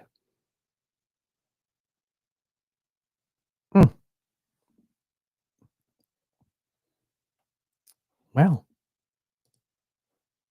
it would seem that when he left, because of escalating violence in the Middle East, which overshadowed, pretty much a lot of things that were going on the G7, he announced that he would be leaving the Leaders Summit early because of the crisis in Israel and Iran. The abrupt plan to depart was announced by White House Press Secretary Carolyn Leavitt on social media. Unlike Trump's early departure at the last G7 summit hosted in Canada 7 years ago, he did not storm out in a huff. Quote, President Trump had a great day at the G7, even signing a major trade deal with the United Kingdom. Fact check. And Prime Minister Keir Starmer, Leavitt said. Much was accomplished, but because of what's going on in the Middle East, President Trump is leaving tonight after dinner with heads of state. Carney's office confirmed talks took place at the summit on a possible statement on Israel and Iran, but would not disclose the nature of the discussions. American media outlets, including CNN, reported Trump pushed back on signing such a statement. The Canadian press could not confirm that report. Stefan Cornelius, a spokesperson for the German government, told media at the summit that Trump and German Chancellor Friedrich Merz spoke about the Middle East. On the potential for a joint statement on the Middle East, he said, quote, the goal might be to have a joint declaration by the G7 here, because that would serve as a purpose that would unfold some impact. We'll see in the end. It'll be up to the American side to decide whether we're going to have a G7 statement on the Middle East or not. In social media post, Trump called for the immediate evacuation of the Iranian capital of Tehran and warned Tehran needed to curb its nuclear program before it's, quote, too late. He said Iranian leaders would, quote, like to talk, but they had 60 days to reach an agreement on their nuclear ambitions and failed to do so before an Israeli aerial assault began 4 days ago. So a lot of the reporting there as well comes from Dylan Robertson of the Canadian Press that I used for this section here. But yeah, overall, what's to come with Iran and the Middle East and with the United States involvement or whatnot can be things that shake the world. But for specifically this G7 summit and what's happened there, this really could not have gone any better for Canada, because, and for the United States, for Carolyn Levitt, who probably hasn't met a lie she's not willing to tell. For her to say that Trump had a great day at the G7,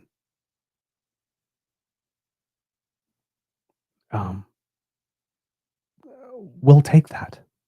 As Team Canada, we'll take that. If the United States thinks he had a great day, who are we to interrupt? And what purpose would it serve? So, whatever magic the Prime Minister seems to have with this President of the United States, it seems to still be effective at this moment. Not sure how long it will last, but for the moment, it still seems to be effective. All right. Because we must. Let's talk about Pierre a little bit here. According to Stephanie Levitz of the Globe and Mail, Conservative Party members will vote in January on whether Pierre Poilievre should remain as leader after his party failed to win April's election. The vote will take place in Calgary, the party's National Council determined during a meeting Saturday, 3 sources told the Globe and Mail. Some within the Conservative Party were suggesting a March convention, but 2 of the sources told the Globe that Mr. Poilievre wanted to have the leadership vote sooner. Gee, I wonder why. No firm date for the vote has been established, but the party is targeting the last week in January for the event. Calgary was chosen, allegedly, because it could accommodate the event, the sources said. Yes, because no other city in the entire country could accommodate an event in January, when spaces are dying for events post-Christmas. Just trying to frame it like, we looked around at many places, but Calgary was the one that could accommodate the event, so we chose Calgary. No, that's not why you chose Calgary. You chose Calgary because it was safe. It was safe. It was safe.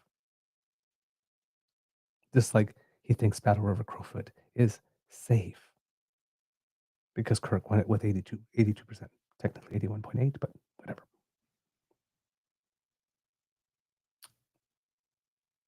And they're moving it up early because if he gets back in the House in September, and let's say he has a good run from September to the Christmas break,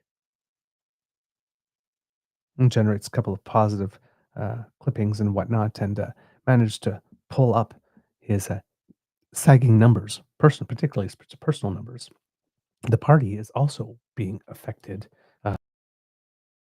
His personal numbers, as we've been reporting, are just atrocious. He's like 26% behind Mark Carney as a preferred leader.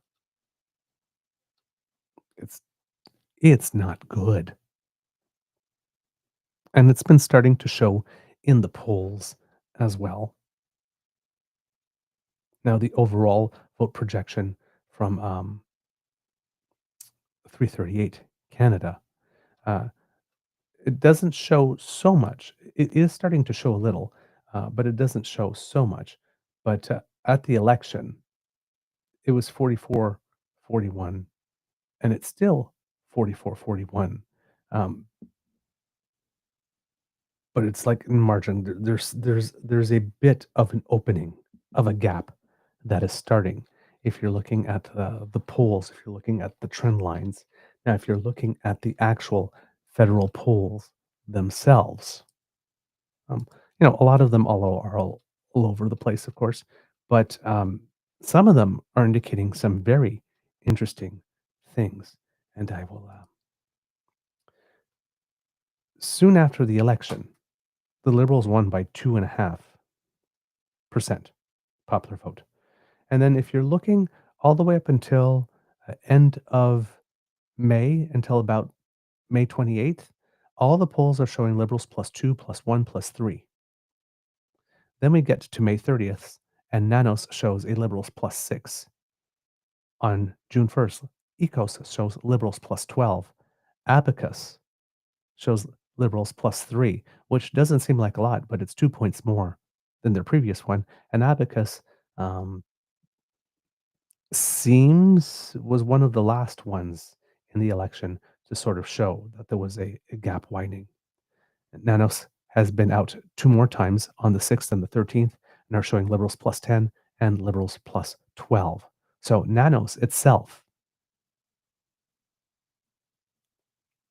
had on May 23rd, Liberals +1. May 30th, 1 week later, Liberals +6. June 6th, 1 week after that, Liberals +10. And then 1 week after that, Liberals +12. This is not going in the right direction for Pierre or his party. So, yeah, I could understand why he would want a vote sooner rather than later on this. Because right now, Pierre's plan is that he will be winning that, and then he will get back in the House, and then everything will be normal. We'll just bounce back. But the world has moved on from him a little bit since then. So right now, it's not looking good for him at all. And yeah. The Globe is not identifying the sources as they were not authorized to publicly discuss National Council decisions. A spokesperson for the Conservative Party also declined to comment. Wow, that's a sign that you're really confident and excited about this. The Conservative Party's constitution states that at the first national convention after an election the party doesn't win, if the leader hasn't resigned, quote, the delegates will vote by secret ballot if they wish to engage the leadership selection process. Though the Conservatives have failed to win in the past 4 elections, this will be the party's first leadership review since 2004, when then leader Stephen Harper won handily. Neither of his replacements, Andrew Scheer or Aaron O'Toole, remained in their positions long enough after the 2019 or 2021 elections to face party membership. Some Conservatives say the collapse of the NDP vote is the reason they failed to defeat the Liberals. Others have said the campaign didn't adjust when it became clear the stakes were changing. They're not admitting reality here. Quote, we didn't pivot quickly enough, Conservative MP Brad Viss told the podcast Bigger Than Me earlier this month. Quote, we were rightfully focused on cost of living issues, on changes that we need to see in the criminal code, but we didn't speak enough about the challenges that Donald Trump raised before and during the election in a quick enough manner that Canadians thought we were the best party to govern the country. And, well, media is starting to get in on the game and is starting to trash Poilievre. There's an editorial in the Globe and Mail from Lawrence Martin titled, Post Mulroney, the Conservatives' brand is loser. It's time for an overhaul. And you have Robin Urbach. Mark Carney's early moves are making the Conservatives look like water boys.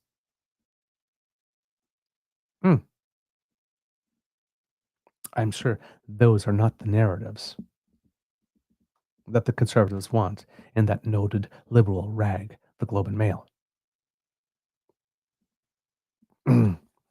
Things not going well for him. At all. At all.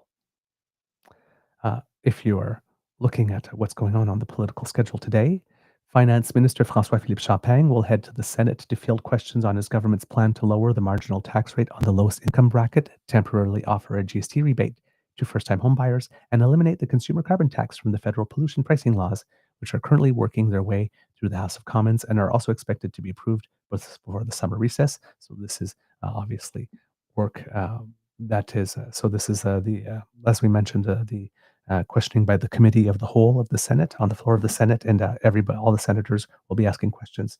And of course, a lot of information that's given there will probably then make its way to the Finance Committee itself, which Karina Gould is the chair of now. Elizabeth May and both Leah Gazan and Monsieur Bouliris, Alexandre Bouliris from the NDP, both had their press conferences yesterday denouncing what is going on with that. And to the comment by Robin Urbach about the Conservatives being water boys, it seems that the Conservatives and the Liberals are agreeing on fast-tracking this bill. But the NDP and the Bloc and the Greens are not particularly keen on it. would like a little more study and review. So, which also only makes the Conservatives look like water boys. I believe one of the comments I heard is Conservatives going like, "Yeah, well, we like what you're doing. We just want you to do more of it," which is probably not a good strategy to try to distinguish yourself from the Liberals if you want to make the case, right? If you're saying like this, we oppose this government. We want it to do more of what it's doing. Probably not making a good case for yourself as a party. So, yeah, the Conservatives are in trouble at the moment here. Back in Ottawa, the minority Liberal government's pitch to create one Canadian economy by eliminating federal barriers to interprovincial free trade and accelerating the approval process for projects designated as being in the national interest is officially on the legislative fast track and is now poised to proceed to its House-assigned lightning round review at the Transport Infrastructure and Communities Committee this afternoon. That will start around 3:30 p.m. If there are people that are interested in that, it will probably be broadcast on CPAC. As chronicled by iPolitics yesterday, with the rare but not unprecedented support of the Conservatives, the government's bid to get the bill through a final third reading vote before the House of Commons is due to shut down for the summer later this week and was adopted last night. As under the parameters established by the motion, which is worth noting, was vigorously opposed by the Bloc Québécois, New Democrats, and Lone Green MP Elizabeth May. The committee will spend 2 hours going through the fine print of the proposed legislation this afternoon, with a second and final session slated for Wednesday, when the committee will have until midnight to wrap up its work on the bill, including dealing with any amendments put forward during the clause-by-clause review. So that's a little bit more detail to what I was mentioning earlier about the opposition. Later this afternoon, New Democrat MP Leah Gazan will join representatives of the Chiefs of Ontario to raise concerns over the bill, which has come under sustained criticism from First Nations and Indigenous groups, environmental advocates, and others who have sounded the alarm over both the contents of the legislation and the push by the government to speed it through parliamentary process with minimal security. That'll be around 3:30 Eastern Time as well. When the chamber reopens for business later this morning, the Conservatives are set to devote their party's final designated opposition day on the spring supply cycle to a non-binding motion that calls on the government to, quote, immediately end their ban on gas-powered vehicles, which it asserts, quote, will force Canadians to buy electric vehicles and drive up the cost of vehicles by $20,000. Apparently, this is the big Conservative priority, making sure that auto retailers can still sell cars that run on gas past 2035, I guess. Again, what a waste of an opposition day. The Conservatives are rudderless here. The debate will get underway this morning, continue through the day, and ultimately go to a vote, which, as per standard parliamentary protocols, will trigger a series of make-or-break votes on the main and supplementary estimates that could take place as early as tonight. According to the notice paper, both the Conservatives and the Bloc Québécois have filed the necessary procedural paperwork to force a combined total of 5 standalone votes on a handful of individual line item expenditures, after which MPs will collectively decide whether to approve the rest of the billions of dollars in proposed spending. All right. Let's see, what else do we have here? Federal Privacy Commissioner Philippe Dufresne teams up with his United Kingdom counterpart John Edwards to go over the results of a joint investigation into a global data breach at direct-to-consumer genetic testing company 23andMe. So if you've ever done a test with 23andMe, like I said, there was some big breaches and your personal information might be compromised. And when you consider that your personal information is your DNA here, that's a really big deal. This investigation was launched last year after the California-based company, which has since filed for bankruptcy, revealed that the personal data of millions of users may have been compromised by unauthorized access by unidentified threat actors. For those who are interested in the official languages file, the official languages commissioner, Raymond Théberge, will host a Zoom briefing to go through his latest annual report, which is due to be tabled in the House of Commons this morning at 10:30. Other little news before we go, Kids and Cubs, I mentioned it a little bit yesterday, what was going on in Poland.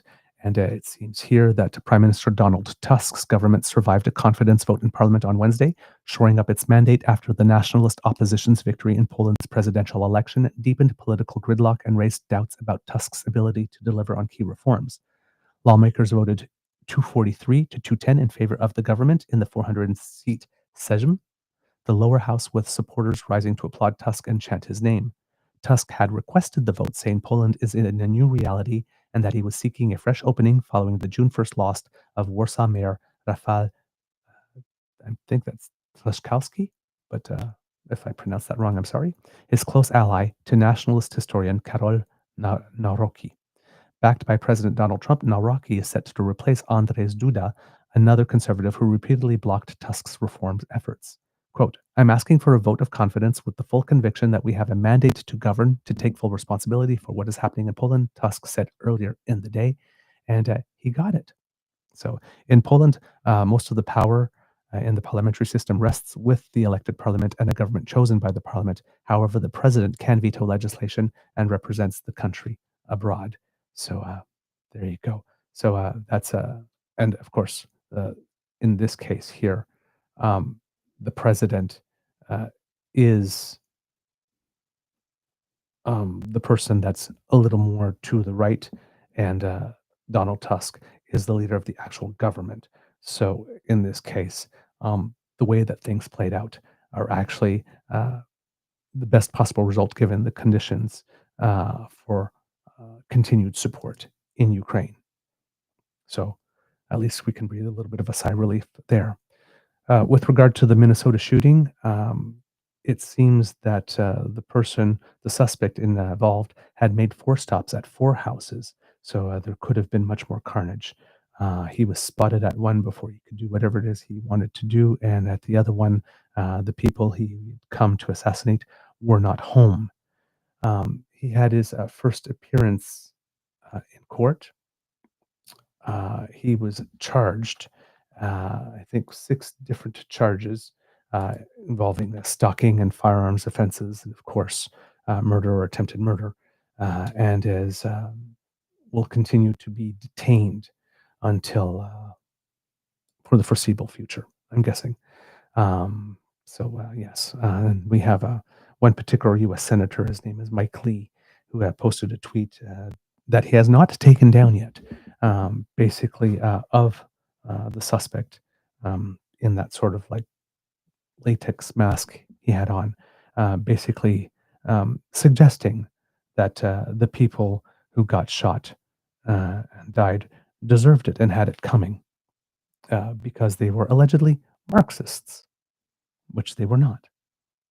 But even if they were, nobody deserves to be assassinated. So you have some people glorifying the violence. There. Elected official. Yeah, not great. Not great. Finally, in British Columbia, the leader of the Conservative Party there, John Rustad, came out yesterday to try to get ahead of a story and maybe did not think it through. This is according to Wolfgang Deppner of the Canadian Press. British Columbia Conservative leader John Rustad is accusing a group of legislators who split from the party of blackmailing its members and staff in a bid to take over and divide the opposition. Rustad has confirmed the authenticity of a letter obtained by the Canadian Press in which he tells the Conservative caucus that their former colleagues and staff are threatening to release blackmail materials, including secret phone recordings and text messages. Rustad's letter says the targets are being blackmailed to get them to take jobs or contracts with the former Conservatives or to, quote, do or say certain things if they want to prevent the materials being leaked. The letter says one unnamed staffer with the former Conservatives called, quote, multiple individuals in order to explicitly blackmail them. And Rustad says in an interview that they're still deciding whether to contact the RCMP. Rustad does not name the former Conservatives, but Dallas Brody, who was ejected from the caucus in January, says the letter consists of, quote, wild lies and baseless false and defamatory accusations about her new 1BC party. 1BC member Tara Armstrong, says she won't comment beyond the statement that Brody issued, while former Conservative Jordan Keeley, who didn't join 1BC, says he has no involvement in the alleged blackmail. Brody and Armstrong launched 1BC last week, and if you are on Twitter and see Dallas Brody's tweets, she is a piece of work, and she definitely has no love whatsoever for Indigenous people. Brody's departure from the BC Conservative caucus came over her controversial remarks about residential schools. There you go, prompting Keeley and Armstrong to quit the party in sympathy. So the thing here is that what John Rustad did not think of when he came out and made this statement is that by trying to get ahead of it by saying, hey, somebody's going to try and blackmail us with these stuff, is that he's also admitting that there is stuff in those texts and phone calls that are of the nature such that one could use it effectively to blackmail. Well, now I'm very interested in knowing on what that stuff is now. Right? Interesting, Mr. Rustad. Interesting. All right. Also speaking about conservatives not behaving greatly when it comes to Pierre Poilievre, it seems that one of Pierre Poilievre's first priorities, rather than going to Battle River Crowfoot and knocking on doors, was to place personal phone calls to people like Cat Canada and all those online influencers to thank them for their hard work.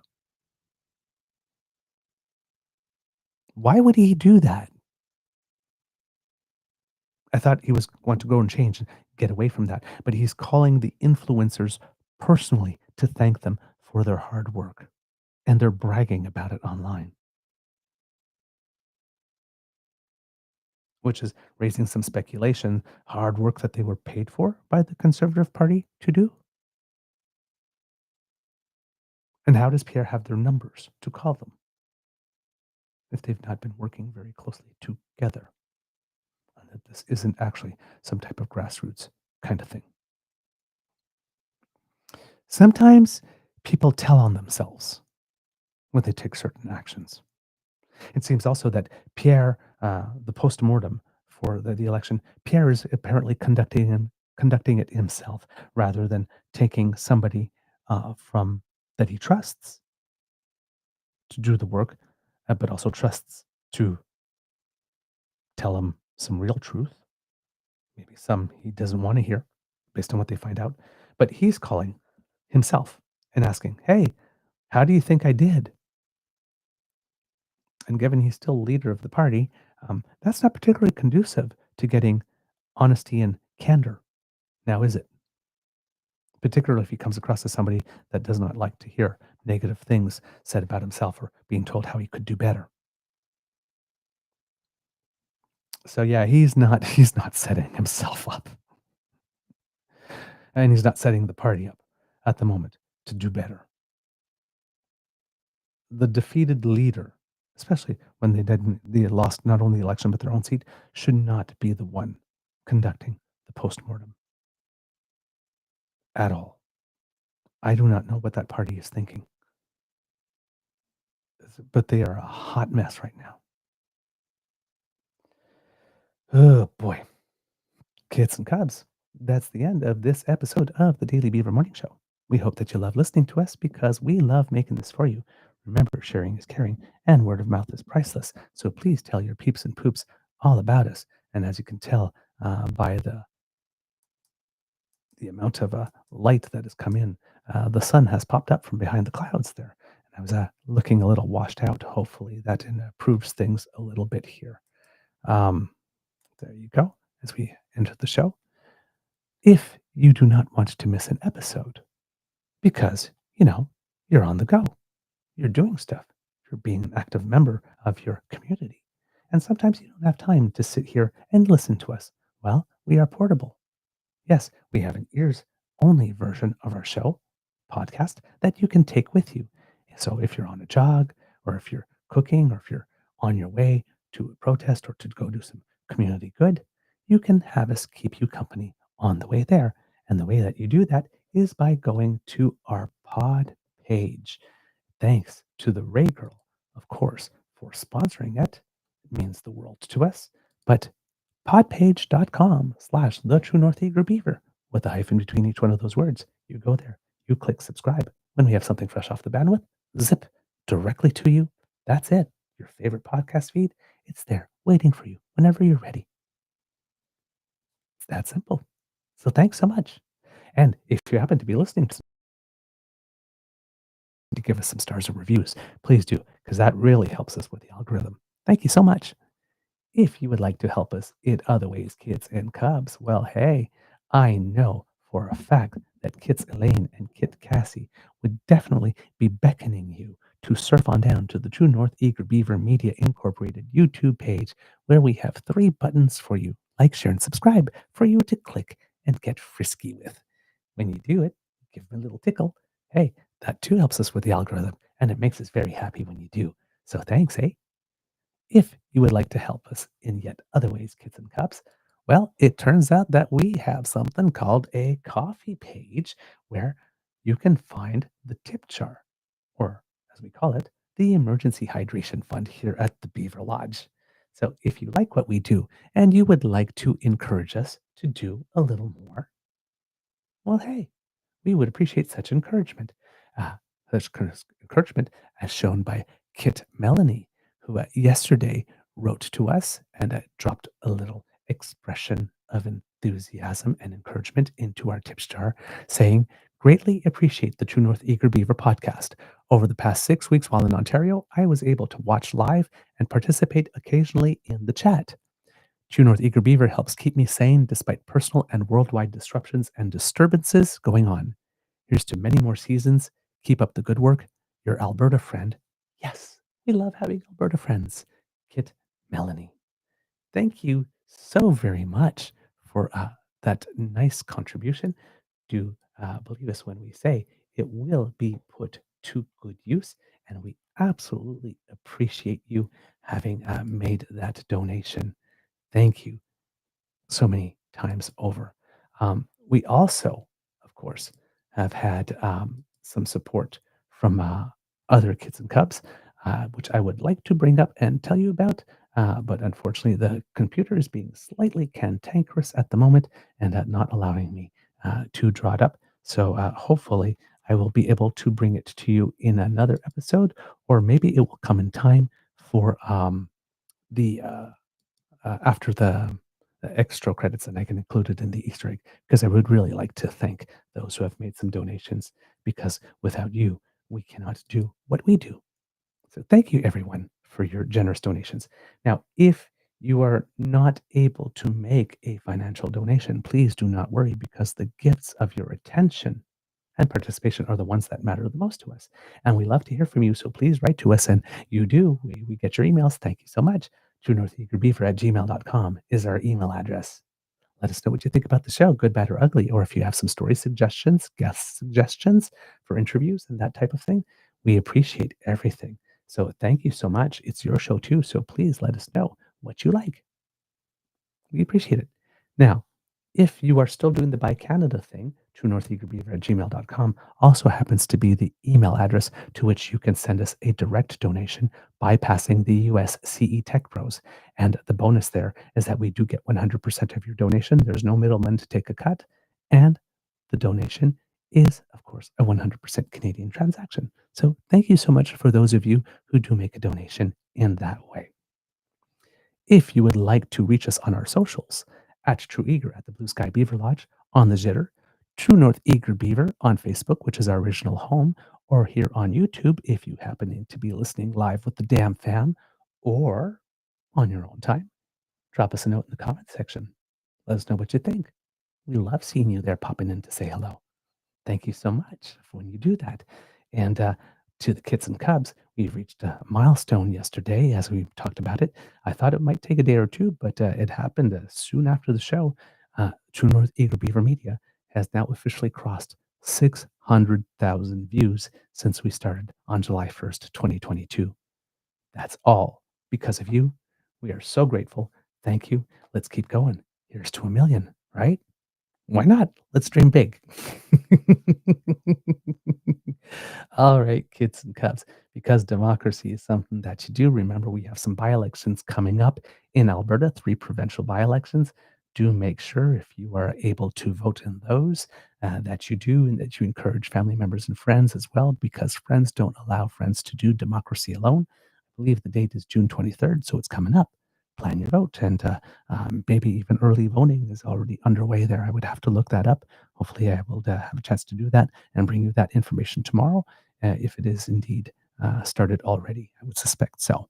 But please go out and cast your votes. Of course, the leader of the Alberta NDP, Naheed Nenshi, is running in one of those 3 by-elections and trying to get his seat into the legislature, where he can hopefully be more effective at this point in taking on Danielle Smith. It does seem that there's polling-wise that there might be the starting of some movement between a little uptick for the NDP and a little downtick for the UCP, given what's going on. That would be really, really nice if that trend could continue and start to grow once Mr. Nenshi does actually have a seat in the legislature. So please do go out and vote. Words of wisdom, kids and cubs. I would say, in this case, you know, if you happen to be going through a little bit of more of a difficult time, as is the case for me at the moment, try to not let the really good moments of the day just go by without taking a moment to appreciate them. On days when things are a little tougher, at least having the ability to not be ruminating about them so much that when you spot something lovely, like yesterday for us, it was our peonies. Um, uh, our third batch of another batch of peonies started having some blooms. So now we have blooms on a few of them. And we have some white ones and some red ones and some pink ones. And each one of them has a very distinctive, different odor. And one is a darker and danker. One is more sweet. And the other one is definitely much more, for lack of a better word, perfumey. But each one of them is delightful in their own way. And yesterday, after going out for a little dinner, we came back and we took some time before going into the house to stop and smell the flowers and enjoy the fact that they turned out really well this year, our peony bushes, and to be proud of ourselves. So it was a little moment, and it was just a little bit of communing with nature and just a little bit of moment of appreciation of beauty. Sometimes in a rough day, just taking the time to still find some ways to enjoy life and all the beauty in it can do you a world of good. So there, take some time to smell the flowers or just notice some beauty. Or if you see a child playing, whatnot like this, or a puppy that you like, rather than just walk by normal puppy, give it a smile, let it into your heart. That can always help make a rough day be a little softer. All right, kids and cubs, please be kind to and gentle with yourself. And I'll be back with a little bit of an Easter egg. But before that, I need to hear you. Audience participation. All together now. Mr. Beaver, please cue the cock on 1, 2, 3. Oh, wow. Somebody in there was really enthusiastic. A little extra volume there. Okay, since you asked. You are listening to a True North Eager Beaver Media Incorporated podcast. The True North Eager Beaver podcasts are proudly brought to you by our founding sponsors, the Misfit Mysteries from Corvid Moon Publishing, your source for science fiction, fantasy, and cozy mysteries featuring a broad diversity of characters, CanadianTarot.com, their uniquely Canadian online eclectic tarot community, and the Peppermaster, hot pepper sauces made from farm-fresh ingredients to thrill your taste buds and expand your mind.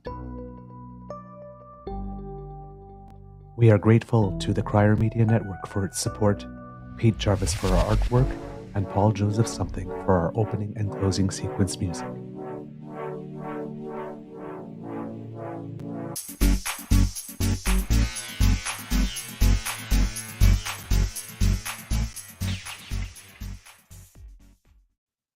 There, just a little note for those who are watching live. There was a QR code that came up for a merch store for us. We don't have a merch store, so that was back in the days when we were attempting to have one, and it didn't really work out because we were doing it on Etsy, and so yeah, don't scan that. There's nothing there. Not sure how that popped up. A little bit of news about Canadians who make us proud. Recently, we talked about the AmeriCup Under-16 boys basketball tournament, for which Team Canada won the silver medal. While now this is on for the women under 16 Basketball Americas Championship, and first match was between Canada and Colombia yesterday, and Canada won handily 63-29. For those who like tennis, there was Mr. Diallo who won that tournament in the Netherlands, but we also had a couple of other players do very, very well. Rebecca Marino was a finalist at a tournament in Ilkley in the UK, I believe. So, and we also had Dasha Plekhanova, who was a finalist at an event in Decatur. So we had 3 Canadians in the finals after a tournament, and one was able to convert in terms of Gabriel Diallo, but still being a finalist is a pretty good achievement. Also of interest for those who like Felix Auger-Aliassime and Denis Shapovalov, they used to do it more in juniors. They very rarely do it as professionals, but they are playing doubles together at a tournament in Halle in Germany. It's also a grass court tournament, so maybe trying to fit in some extra games matches, because they've been in a little bit of a rut on clay, at least to start the new season, the very short season on grass. But they are playing doubles, and fingers crossed that they would enter Wimbledon as a doubles team as well, because that would be really fantastic to see them. But they did win their first match in their first round, and they will be playing again today. So it's really, I think they're playing in singles today, each individually. But it's nice to see them working together again, playing doubles, because they actually are a pretty good team when they play together. They've been their whole junior career, they played doubles together as well.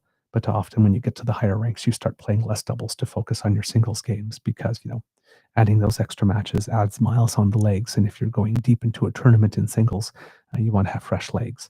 So, but it's really nice to see them playing some doubles here, because, well, number one, it's just fun. But number two, also improving your net skills and all that kind of stuff. So it's just nice to see Canadians team up, especially when they're both high level. So for those who like good doubles tennis, you might have a little bit of a treat there, especially if they do come and play at Wimbledon. And I believe I do have the coffee announcements for you. So a big thank you to Kit Katie, who sent us a lovely donation and said, "Thanks, love the podcast, much love," with a heart sent there for us. So thank you so very much for your donation. Really, really appreciate it. And we also had some love from Kit Chris, who also sent us a little poem. "Roses are red, violets are blue, and this is for you to help you do what you do." So, who said romance and chivalry were dead? Thank you so much, Kits and Cubs, for all the love. And now, go on and have a most beaverific day. All right. Oh, by the way, programming note. Tomorrow, if everything goes well, we will have an interview for you. It's a little bit different for us, because it's not the type of subject that we typically indulge in. But, we often like to talk to Canadians who make us proud. And we decided, we stumbled upon someone online who has an interesting pursuit. And we asked her if she would join us. And she said yes instantaneously. So tomorrow, if all goes well, because she is living in British Columbia and has agreed to join us live. So she will be waking up at 4 o'clock in the morning. I told her, you do not have to do this. We can pre-record. But it seems that she was quite okay with it. We will have an interview with Miss Kamila Mihalik. And if you do not know who that is, she is someone who is going to be a contestant in the Miss Universe Canada 2025 pageant that will be taking place in Windsor, I believe, August 7th to August 9th. The current title is held by Ashley Collingbull, who we've talked a lot about on the show. So, we're going to be talking about the pageant system and perhaps how it's evolved, and what it is that it takes to make your way in that type of world. It should be a fascinating and interesting conversation with the contestant. She has competed in the contest before, I believe, so I think she's returning. But it will be interesting. We've been having some conversation, some chat pre interview, and it seems that she is a lovely and delightful person with a sense of humor. She and she's very excited about the opportunity. Of course, Miss Universe contestants also, have some humanitarian work to do and all that kind of stuff. So we'll be able to talk about that. But not so much political as probably more cultural. But we were able to convince her, I guess would be the word, or persuade her to join us, and she has agreed.